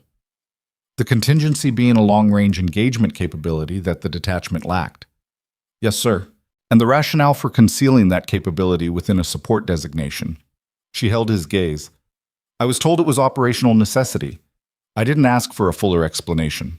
Hargrove looked at her file again. "Your grandfather was Edward Lawrence Quinn." "Yes, sir.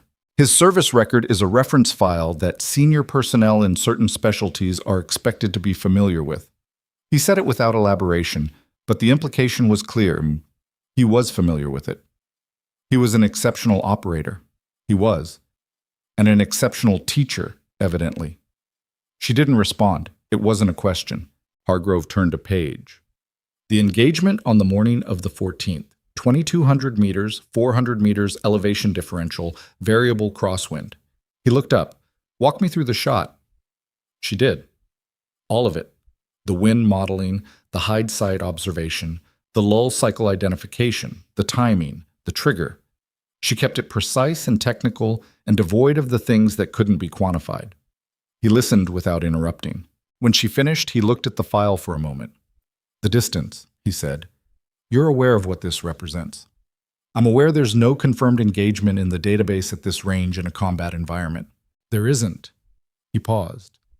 "This will be entered as such, pending final review and confirmation. The ballistic evidence from the target site will be documented by the investigation element." He looked at her.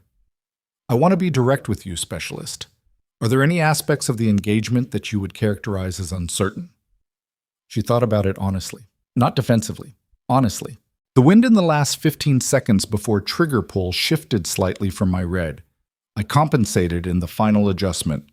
Whether the shot was pure or whether there was a marginal luck component in the terminal phase, I can't tell you with certainty. The hit was where I intended it to be. Hargrove studied her. "Most people in your position would not say that," he said. "Most people in my position would be wrong to leave it out." He made a note. "Anything else?" The lull window was shorter than my model projected. I was able to adapt, but the margin was tighter than I'd have preferred. If I run the same engagement again, I build more sensitivity into the wind cycle assumptions. Another note. "You're critiquing your own shot." "I'm giving you an accurate account, sir. The shot worked. That doesn't mean the process was optimal." Hargrove set his pen down and looked at her the way Mercer had looked at her on the qualification range, with the specific expression of someone recalibrating an assumption they'd had in place for a while.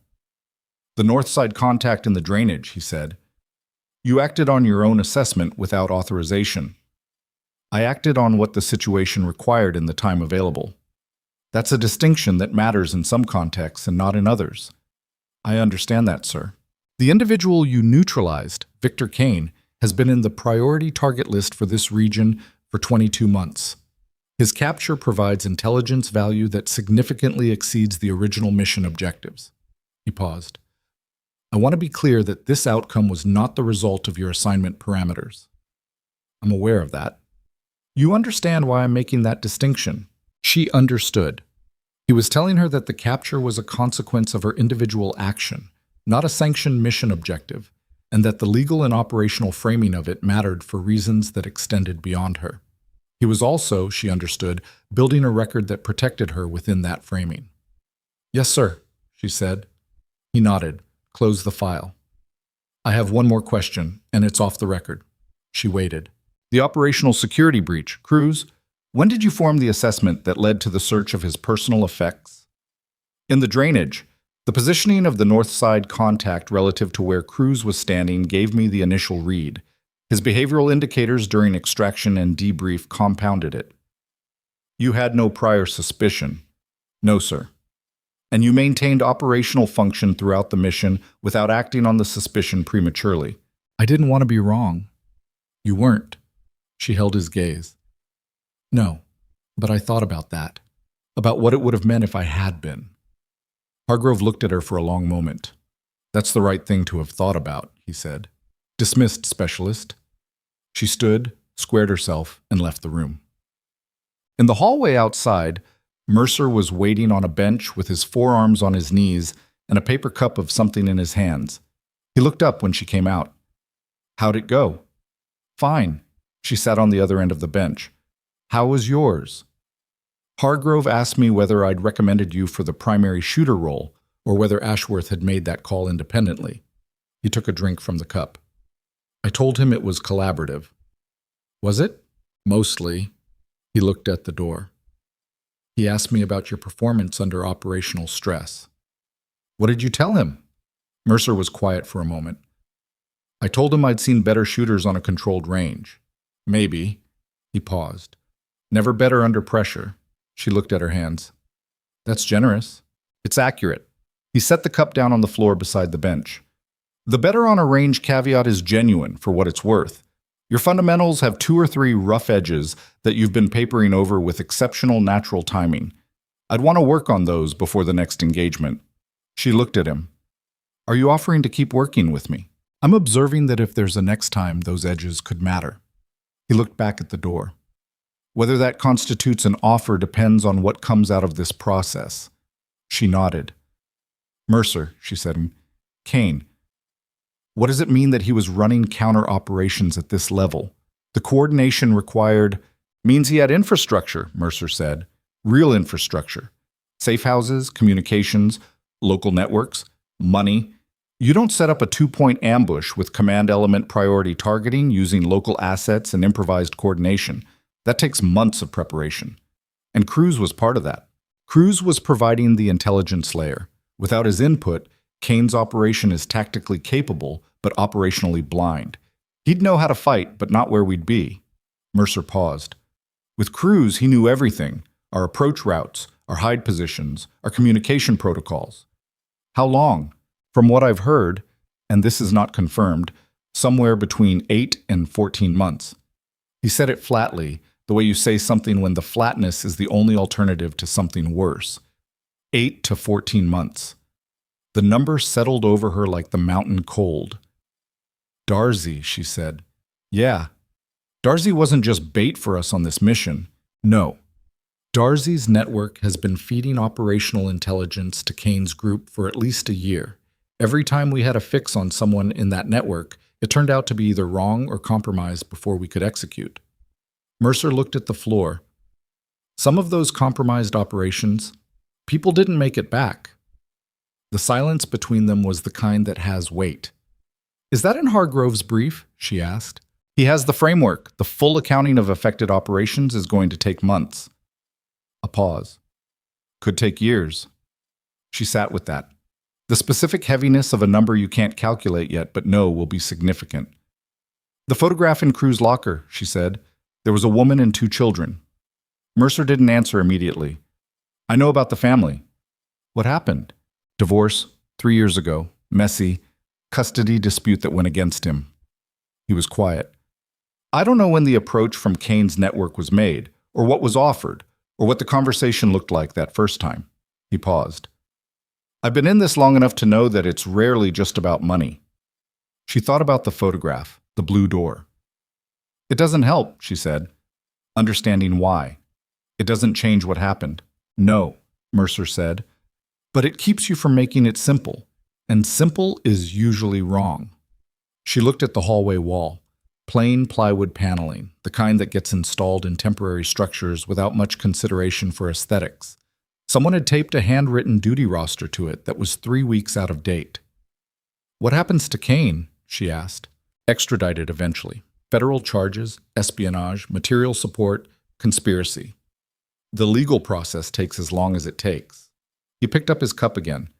He'll be in a room for a very long time before any of it resolves. And Cruz?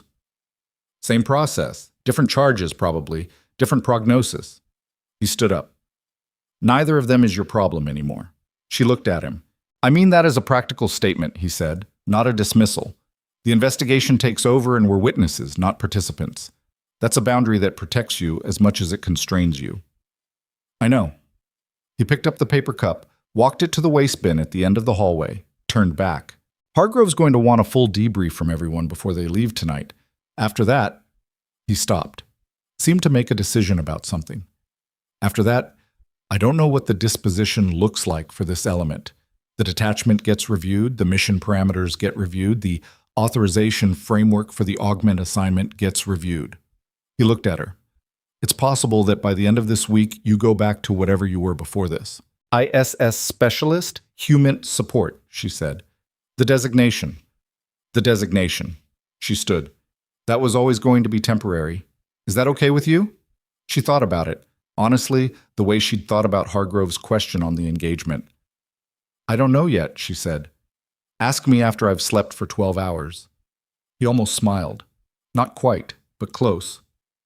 Fair enough. But the debrief sessions ran until 2200. By the time the last element member came out of the operations center, the base had that particular late-night quality of a place still running on operational time, but feeling the drag of a long week in every hinge and joint. Avery ate her second meal of the day and went to her bunk and was asleep in under 4 minutes. She dreamed about a field in Montana, which she hadn't done in years. The communication came 3 days after the regional command element departed. It was addressed to Ashworth and copied to Avery by name, not her designation, her name. And it came from 2 levels above the regional command, which put it at a height in the organizational structure where communications arrived in carefully chosen words and very specific quantities of them. Ashworth called her into his office and handed her a printed copy. She read it. She read it again. "This is a formal commendation," she said. "It is. For the engagement. For the engagement and for the actions in the drainage." He was watching her read it. "And for the operational security identification." She looked up. The secondary phone was enough. Combined with Kane's testimony, it was sufficient for initial process. The full investigation found additional communications going back 11 months. He paused. The secondary phone contained partially deleted contact records. Digital forensics is still working through it, but the preliminary assessment is that we have a significant portion of the operational intelligence chain. She lowered the document. "They're also," Ashworth said, "recommending a formal review of your assignment designation. There's a question about whether the augment cover is still operationally justified, given that the mission has been documented." She understood what he was saying.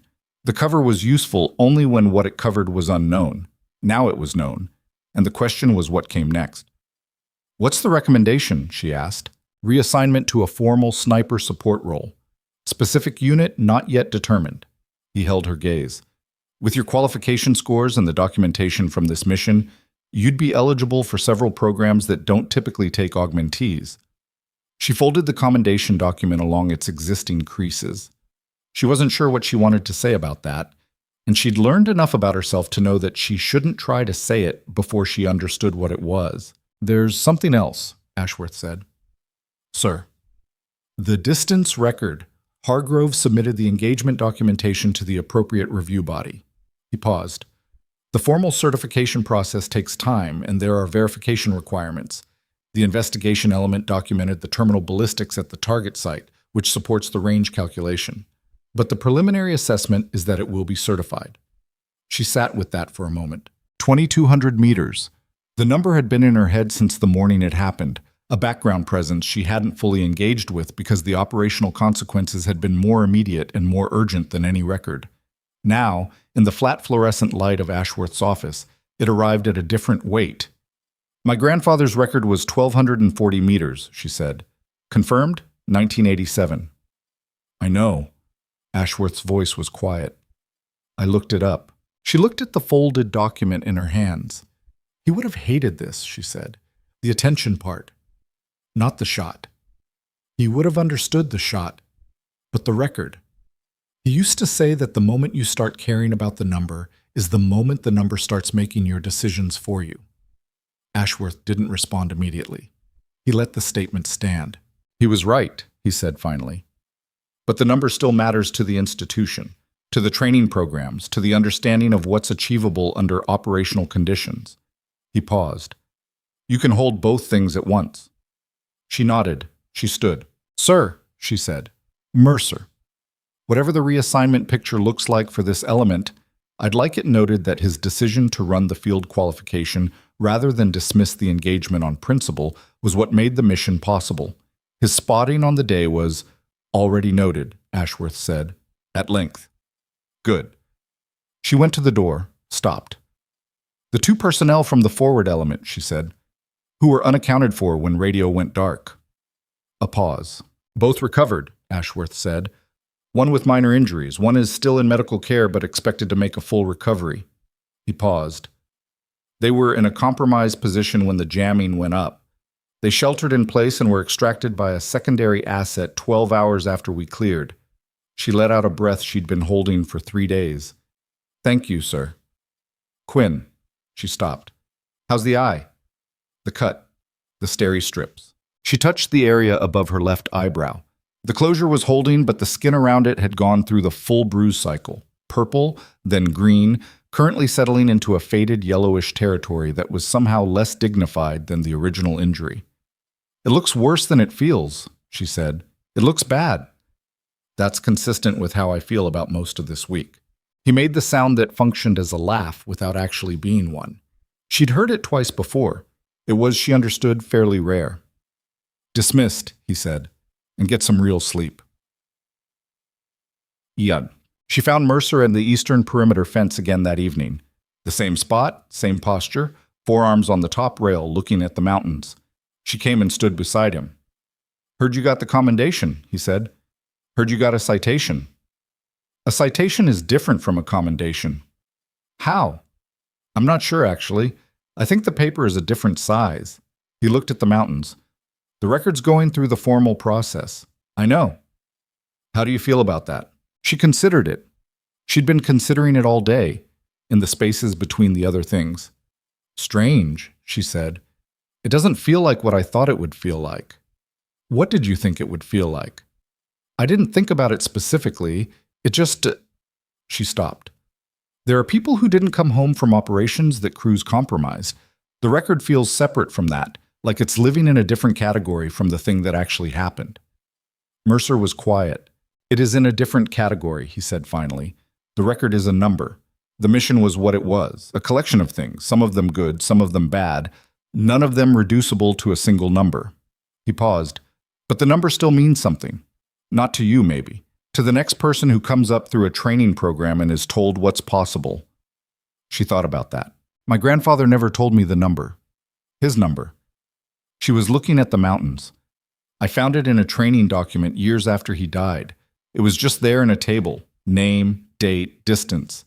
No context, nothing around it." She paused. "It was the strangest thing to see him reduced to that." "Is that what worries you? Being reduced?" "I'm not worried about it." She considered. "I just don't want the number to become the thing." "Then don't let it."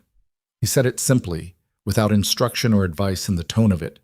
Just a statement of what was, in his assessment, within her control. She looked at the mountains. The light was going. The range to the northeast, the range she'd come out of 4 days ago, was going from pale gold to gray in the long, slow shift of high-altitude twilight. The peaks held their shape against the sky, which was moving through colors she didn't have names for, somewhere between blue and something colder. "The reassignment review," she said. "What do you think they'll do?" "I think they'll move you somewhere that actually uses what you can do." He paused. "Which is the right call, if overdue." "And the detachment?" "Review and reconstitution. Takes time. There'll be new personnel, new clearance audits, probably a period of reduced operational tempo while the investigation completes." He looked at the fence railing. "It's the aftermath of these things. It's always messy. It takes longer than it should." "Will you stay with the unit?" "Probably." He said it without particular inflection. "It's what I do." They stood at the fence for a while in silence that wasn't uncomfortable. The mountains darkened. The first stars appeared. The early ones, bright and specific in the thin mountain air. "Your grandfather," Mercer said. "The things he taught you. The patience, the wind reading, all of it. Did he know you were going to end up here? Doing this?" She thought about it. "He knew I was going to end up somewhere like this," she said. "He didn't know the specifics." A pause. "He told me once that the field finds the people it needs, that you can train for it, prepare for it, but ultimately it comes to you when it's ready." Sounds right. "He also told me that the field doesn't care about you, that you can be exceptional and still not come back, and you can be mediocre and come back 100 times, and neither of those outcomes says anything about your worth as a person." Mercer nodded slowly. "Also sounds right." "He was right about most things." She paused. "Not everything." "Nobody is." "No." The darkness settled fully over the plateau. Somewhere in the vehicle compound, a generator ran at its steady pitch, supplying light to the buildings behind them without making any statement about it. She thought about crews in a vehicle driving away from this place. She thought about the photograph with the blue door. She thought about Kane in a holding facility somewhere, silent, calculating the value of continued cooperation. She thought about Dodd's shoulder and the 2 forward element personnel who had sheltered in place for 12 hours and were now recovering. She thought about the morning of the 14th, the hide site, the cold, the grass moving in the pre-dawn dark. Mercer's voice, quiet and certain. Lull starting. The trigger. 2.6 seconds. "He was right about the patience," she said, "more than anything else." Mercer looked at her. "Creating the conditions," she said. "That was his thing. He said you can't control the outcome, you can only control the quality of the preparation." "Did you believe it?" "I believe it more now than I did before the 14th. He turned back to the mountains. That's how it usually goes. They stood there as the stars multiplied in the dark above the range, the cold sharpening around them the way it did at altitude when the sun was fully gone, and neither of them moved to go inside for a long while. The mountains held their silence. The distance that had been crossed, in meters, in trust, in the slow unwinding of a compromise that had cost people their lives, sat in the night air without resolution, because those things don't resolve. They only become part of what has happened and what will always have happened, added to the weight that everyone in this kind of work carries forward. She carried it. She was not broken by it. Those two things, she understood, were not the same as being undamaged, but they were enough to stand at a fence on a cold mountain evening and look at a landscape that was beautiful in the specific unearned way of things that don't know they're being looked at. She was 29 years old, she had made the shot. And in the morning, whatever was coming was going to come, and she would prepare for it with the same attention she had given to everything that had come before. That was all she had. She had decided, somewhere in the last 4 days, that it was enough. She went inside when the cold got past the point where standing in it served any purpose. That was how she marked the end of things. Not with ceremony, not with a decision that felt significant in the moment, but with the practical recognition that the moment had completed itself and it was time to move to the next one.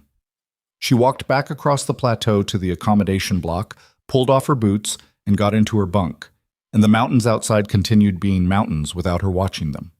She slept for 9 hours without dreaming. The reassignment orders came 6 days after the regional command element departed. They arrived in Ashworth's inbox at 0700 and he called her in at 0815, which was fast enough that she understood the content before she sat down. He slid the document across the desk. She read it. It was not the reassignment she had expected. She had expected a formal sniper support designation, a unit transfer, a change of location. What the document described was something with a longer name and a more complicated structure. A formal attachment to a joint training and doctrine program with a secondary operational advisory role, reporting to a senior officer she'd never heard of, based out of a facility 3 time zones east of Keller Ridge.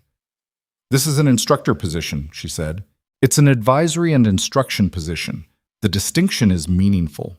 She looked at the document again. "This program trains advanced marksmanship personnel for multiple service branches." "It does.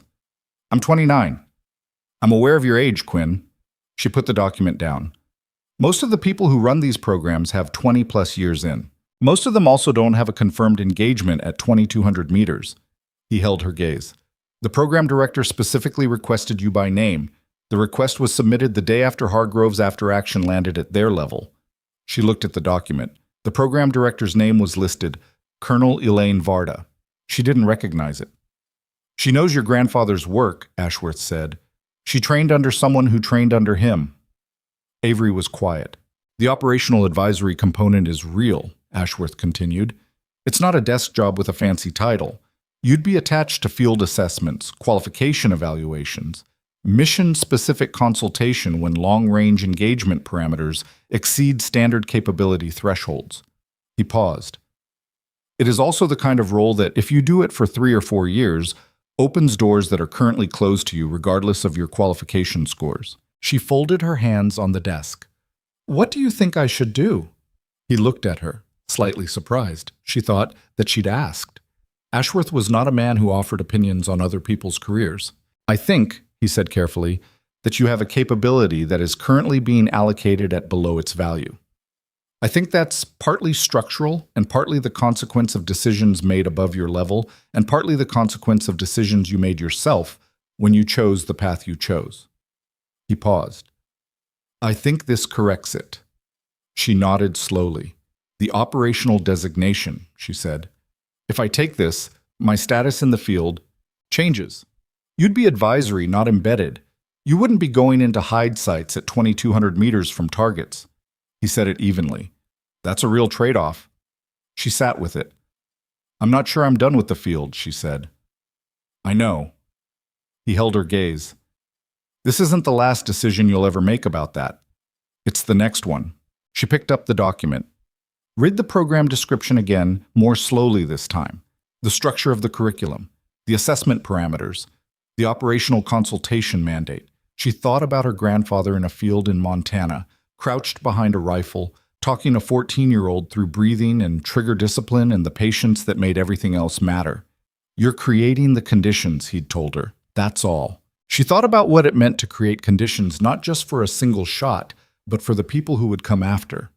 The next set of hands that would settle behind a rifle and try to understand what was possible. When do they need an answer? She asked. 2 weeks. She nodded, put the document in her jacket pocket. I'll think about it, she said. That's all I'm asking. He leaned back slightly. For what it's worth, and I recognize this is not my call, I think you'd be good at it. The instruction part. You think about the mechanics in a way that translates. You could explain the wind model to Hargrove in terms he understood, and Hargrove hasn't been in a hide site in 15 years. She looked at him. Was that a compliment? It was an observation, he said. Dismissed. What? Dodd was released from the medical building on day 8 with a sling, a prescription that he immediately lost, and the particular mixture of relief and embarrassment that people carry after being injured in a situation where others were not. She found him at the mess at lunchtime, eating left-handed with the focused irritation of someone relearning a basic skill. She sat across from him without asking. How's the shoulder? She said. It works. He maneuvered a fork. Mostly. Physical therapy? Apparently. 6 to 8 weeks. He set the fork down. Quinn. Yeah. In the drainage, the south side contact. He looked at her directly. I heard you went north. Someone had to. It was Kane. It was. He was quiet for a moment. If you hadn't... We don't have to do this. I know. I want to. He looked at the table. I've been in this long enough that I know what a 2-point coordinated ambush means for the command element, and I know what the north side angle was. He looked up.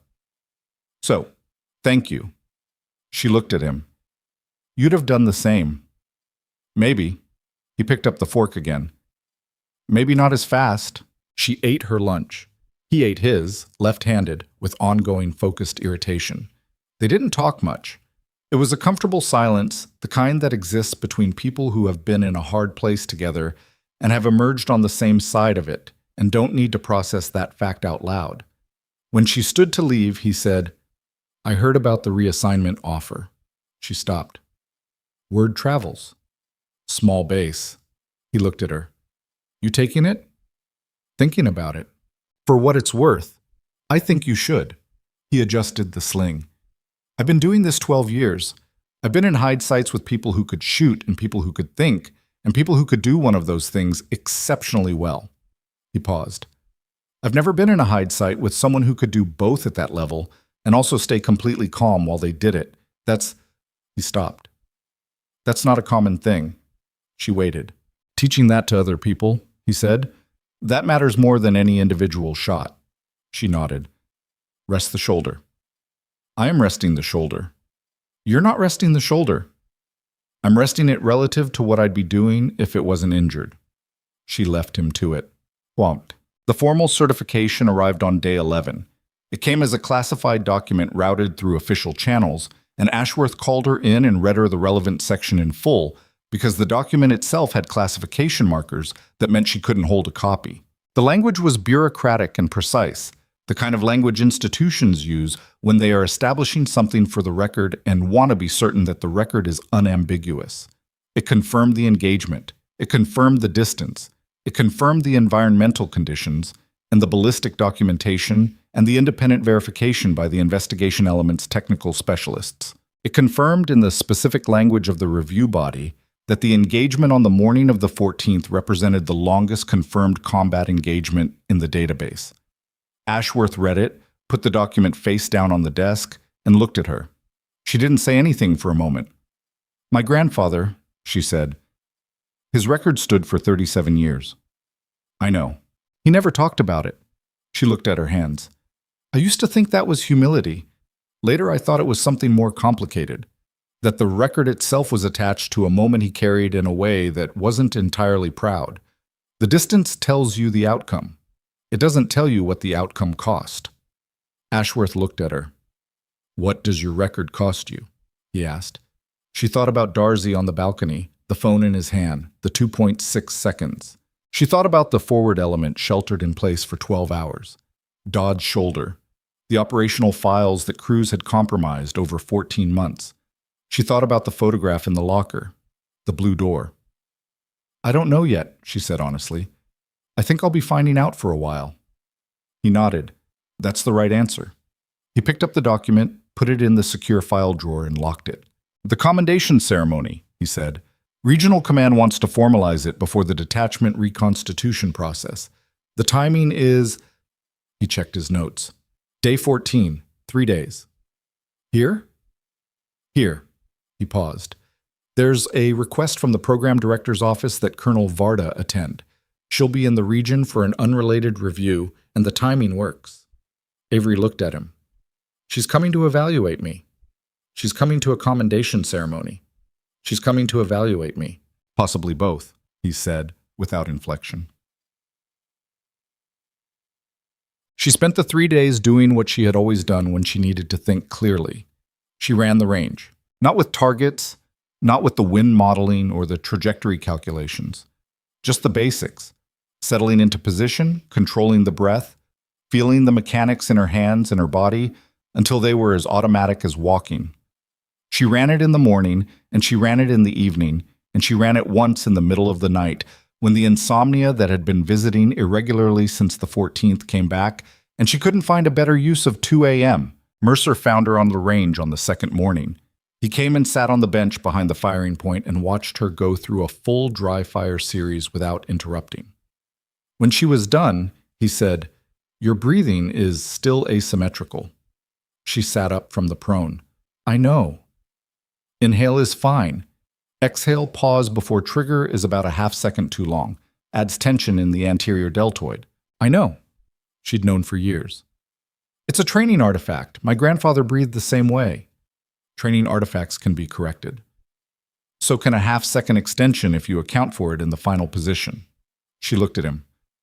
"You've been watching for 2 weeks, and that's the roughest edge you found?" He considered. "There's a slight tendency to overcorrect left on sustained crosswinds. You caught it on the 14th because the lull gave you a clean shot, but in a sustained wind scenario, I'd want to work on it." "Noted." He was quiet for a moment. "Varda's arriving tomorrow." "I know." "You've looked her up." "Of course I've looked her up." She ran a dry function check, methodical. 26 years in, 5 years running the program. Before that, advanced training development at Benning. Before that, 12 years in operational billets. She paused. She knows what she's doing. And I'm trying to figure out what she wants from me that she couldn't get from someone with 20 years more experience. Mercer was quiet. "She wants what the program doesn't have," he said. "She has the experience. She has the doctrine. She has the technical knowledge." He paused. "She doesn't have anyone who's done it recently, at this level, in actual operational conditions. Experience calcifies. It becomes framework instead of instinct." He looked at the range. "You've got the instinct fresh. That has a shelf life." She looked at him. "That's a strong argument for taking the position." "I know. Are you making it on purpose?" "I'm telling you what I think." He stood. "What you do with it is your business." He walked back toward the operations center. At the edge of the range, he stopped. "Quinn." "Yeah." "The breathing thing. Your grandfather's artifact." He looked back at her. "Keep it. It's part of how you shoot. Don't let anyone standardize it out of you." She looked at him. He kept walking. Touch-tick. Colonel Elaine Varda arrived the following afternoon in a vehicle that was not military marked, wearing a uniform that was correctly pressed without being aggressively so, and she moved through Keller Ridge with the relaxed authority of someone who had been in enough forward operating bases that the environment no longer generated any particular response in her nervous system. She was 61, gray-haired, with a direct physical quality that wasn't aggressive but wasn't accommodating either. She shook hands with Ashworth, exchanged brief words with the senior operations staff, and then she walked directly to the range where Avery had been told she would be at 1500. She had been told correctly. Varda stood at the firing point for a moment, looking downrange, and then she turned and looked at Avery. "Your grandfather's range cards from 1987, she said, without preamble.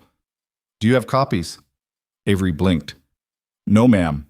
His personal effects went to my mother. I don't think the cards were kept. The originals are in the training archive at Bragg." She said it like she was reporting a fact, which she was. I've read them. His win notation system is still used as a reference model in advanced marksmanship instruction. She paused. Did you use the same system? A modified version. I developed the modification about 6 years ago to account for secondary terrain effects in high-altitude valley environments. Varda looked at her. Show me. Avery pulled out the wind chart she'd been using on the range. She spread it on the bench. She walked Varda through the notation system, the primary and secondary wind markers, the cycle timing notation, the sensitivity margin she'd developed after the west component interference on the night of the 13th. Varda listened without expression. She asked 4 questions, each of them precise and technical, and Avery answered each one. When she was done, Varda looked at the chart for a long moment. This is better than the standard system, she said, for high-altitude valley environments. Possibly more broadly. She folded the chart carefully and held it out. How long did it take you to develop this? The framework is maybe a year of refinement. The specific modification I used on the 14th I worked out the night before. Varda looked at her. The night before. I had new data. I adapted. Something shifted in Varda's expression. Not quite a smile, but the precursor to one. The movement of a face that has registered something worth registering. Your grandfather did that, she said. Adapted in the field. Modified technique based on conditions rather than applying doctrine and hoping the conditions cooperated. She paused. It's rarer than it should be. He said doctrine was a starting point. He was right. She handed back the chart. The position I'm offering you is real work. I want to be clear about that. It's not an honorarium for a record. I need someone who can look at a candidate and tell me what I'm looking at, whether the gap in their performance is technique, instinct, or character. Those are 3 different problems with 3 different solutions, and the ability to distinguish between them is not something I can train into a person. She paused. I think you can distinguish between them. Avery looked at her. Why? Because you've been underestimated consistently and at length, and the experience of being underestimated, when it doesn't break you, teaches you how to read people correctly. She said it directly, without softening. You've had to see people for what they are, rather than what they present, because what they presented was usually wrong about you. Avery was quiet for a moment. That's an unusual thing to say to someone you're offering a position to, she said. I'm not interested in pretending the dynamic doesn't exist. It costs time, and it's insulting to both parties. Varda looked at the range. The program has 11 qualified instructors. 2 of them are women. Neither of them has an operational record that touches yours. Neither of them has your specific profile. I need what you bring, and I'd rather be direct about why than construct a more comfortable narrative about it. What if I'm not done with the field? Varda looked at her. That's a fair question. It's not rhetorical. I know it's not. She considered. The advisory component of the role includes field consultation on long-range engagement planning for operations that exceed standard parameters. You'd be involved in pre-mission assessment, shooter selection, environmental analysis. She paused. It's not the same as being in the hide site, but it's not a desk. She looked at her steadily. And in 2 or 3 years, the landscape of what's possible for someone with your record may look different than it does right now. Paths that are closed currently don't stay closed permanently. Avery held her gaze. You're saying this is a door, not a destination? I'm saying most things are, if you don't decide they aren't. Avery looked at the range, at the distance markers she'd set up 3 days ago, at the place where she'd been lying in the dark at 2 a.m, running through mechanics that were already automatic, looking for something to do with the hours. She thought about what Dodd had said. Teaching the thing matters more than any individual shot. She thought about her grandfather, who had taught her everything she had used on the morning of the 14th, and who had been gone for 6 years and whose notation system was still in an archive somewhere, still being used as a reference. I'll take it, she said. Varda nodded. No expression of particular satisfaction. Just, good. Report to the facility in 3 weeks. We'll spend the first 2 weeks with me before you're in front of candidates. 2 weeks of what? Assessment. She said it without apology.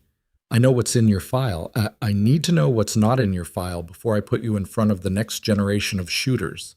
She paused. Is that a problem? No, Avery said. That's exactly what I'd want. Varda looked at her for a moment longer. Your grandfather would have made the same call, she said. It was not a compliment designed to please. It was an accurate statement from someone who had studied the man. Avery felt the words land in the specific place where his absence still lived. I know, she said quietly. The commendation ceremony the following morning was functional and brief, which was how Avery preferred things and which was consistent with how Ashworth ran his element. The full detachment was present. Mercer, Fallon, Dodd with his sling, the other operators, the analysts, Voss from the agency. Varda stood to one side, not as a participant but as a presence.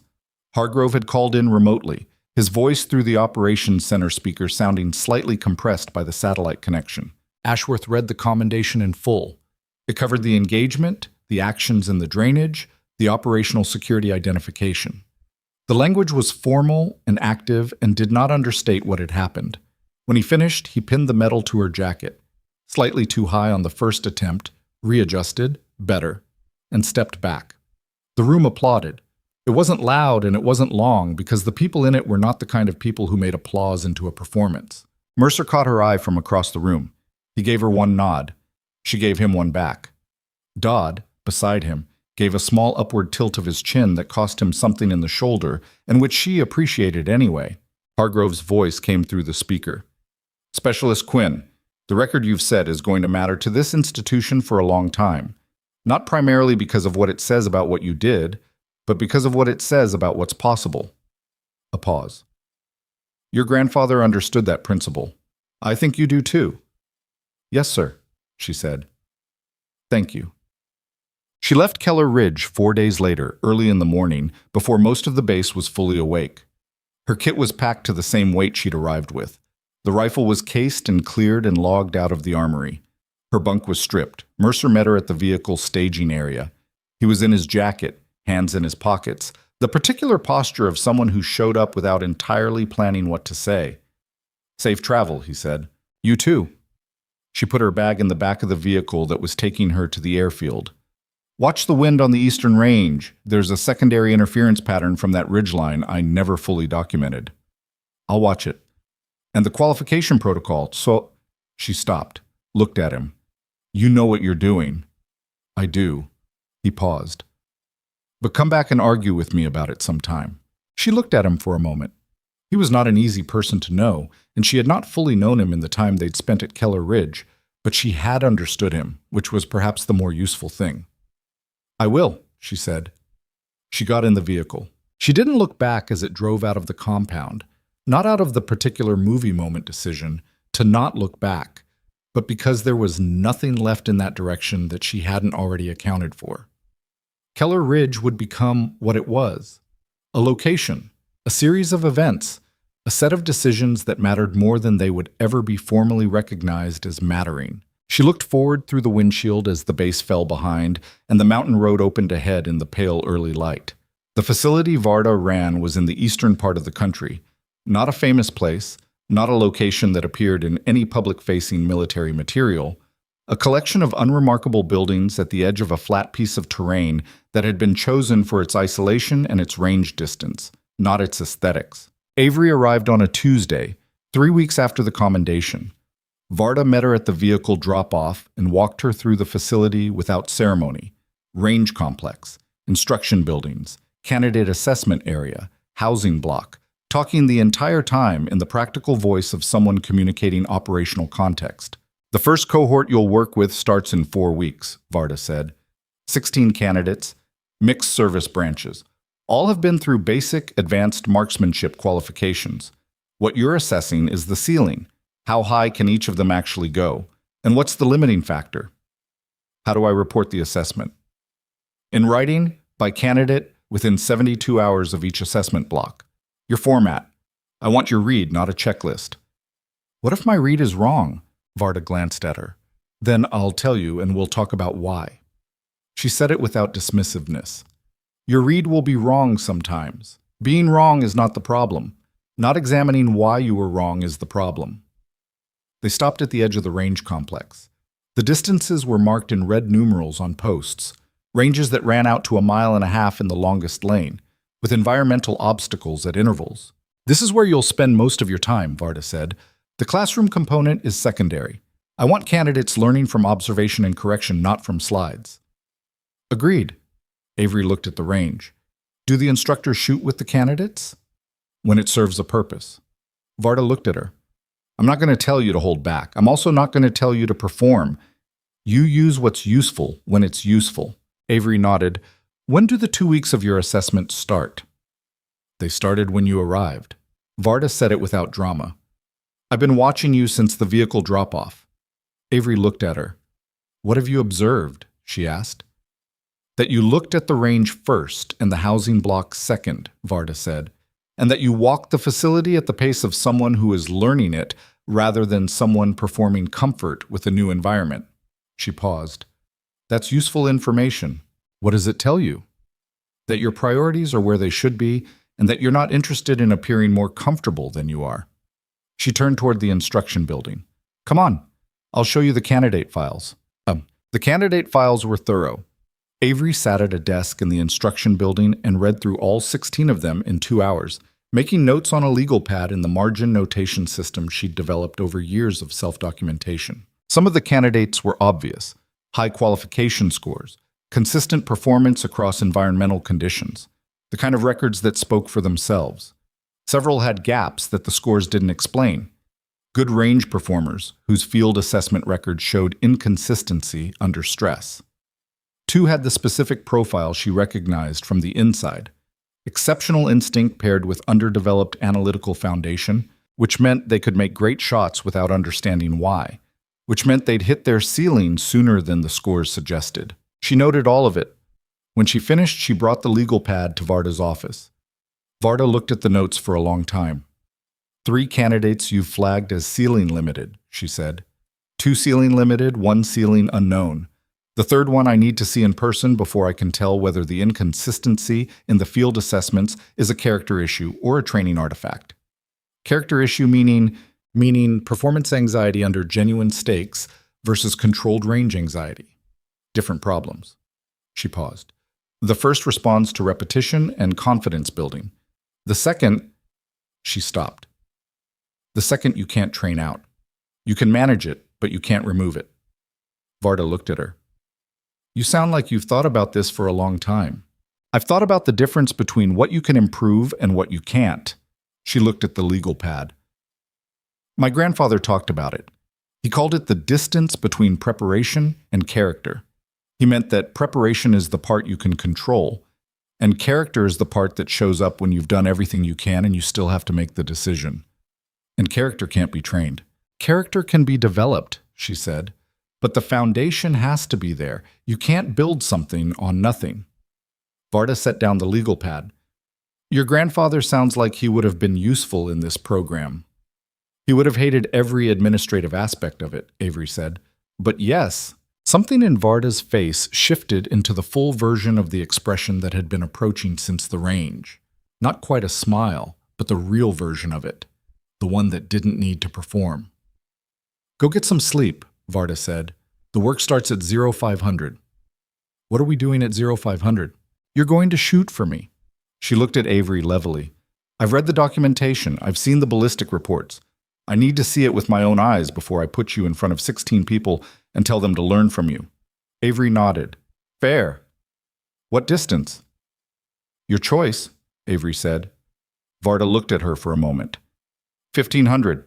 Full environmental conditions, no pre-established position. That's a cold bore shot. I know what it is. Avery stood. 0500. She walked back to the housing block in the evening dark, which was different here. Flatter, wider, without the mountain presence she'd lived inside for 6 weeks. The sky was larger. The wind was different. Not the channeled terrain-modified wind of the Keller Ridge Plateau, but open air moving in long, predictable sweeps that she would need to learn from scratch. She sat on the edge of her bunk and thought about 1,500 meters in the morning.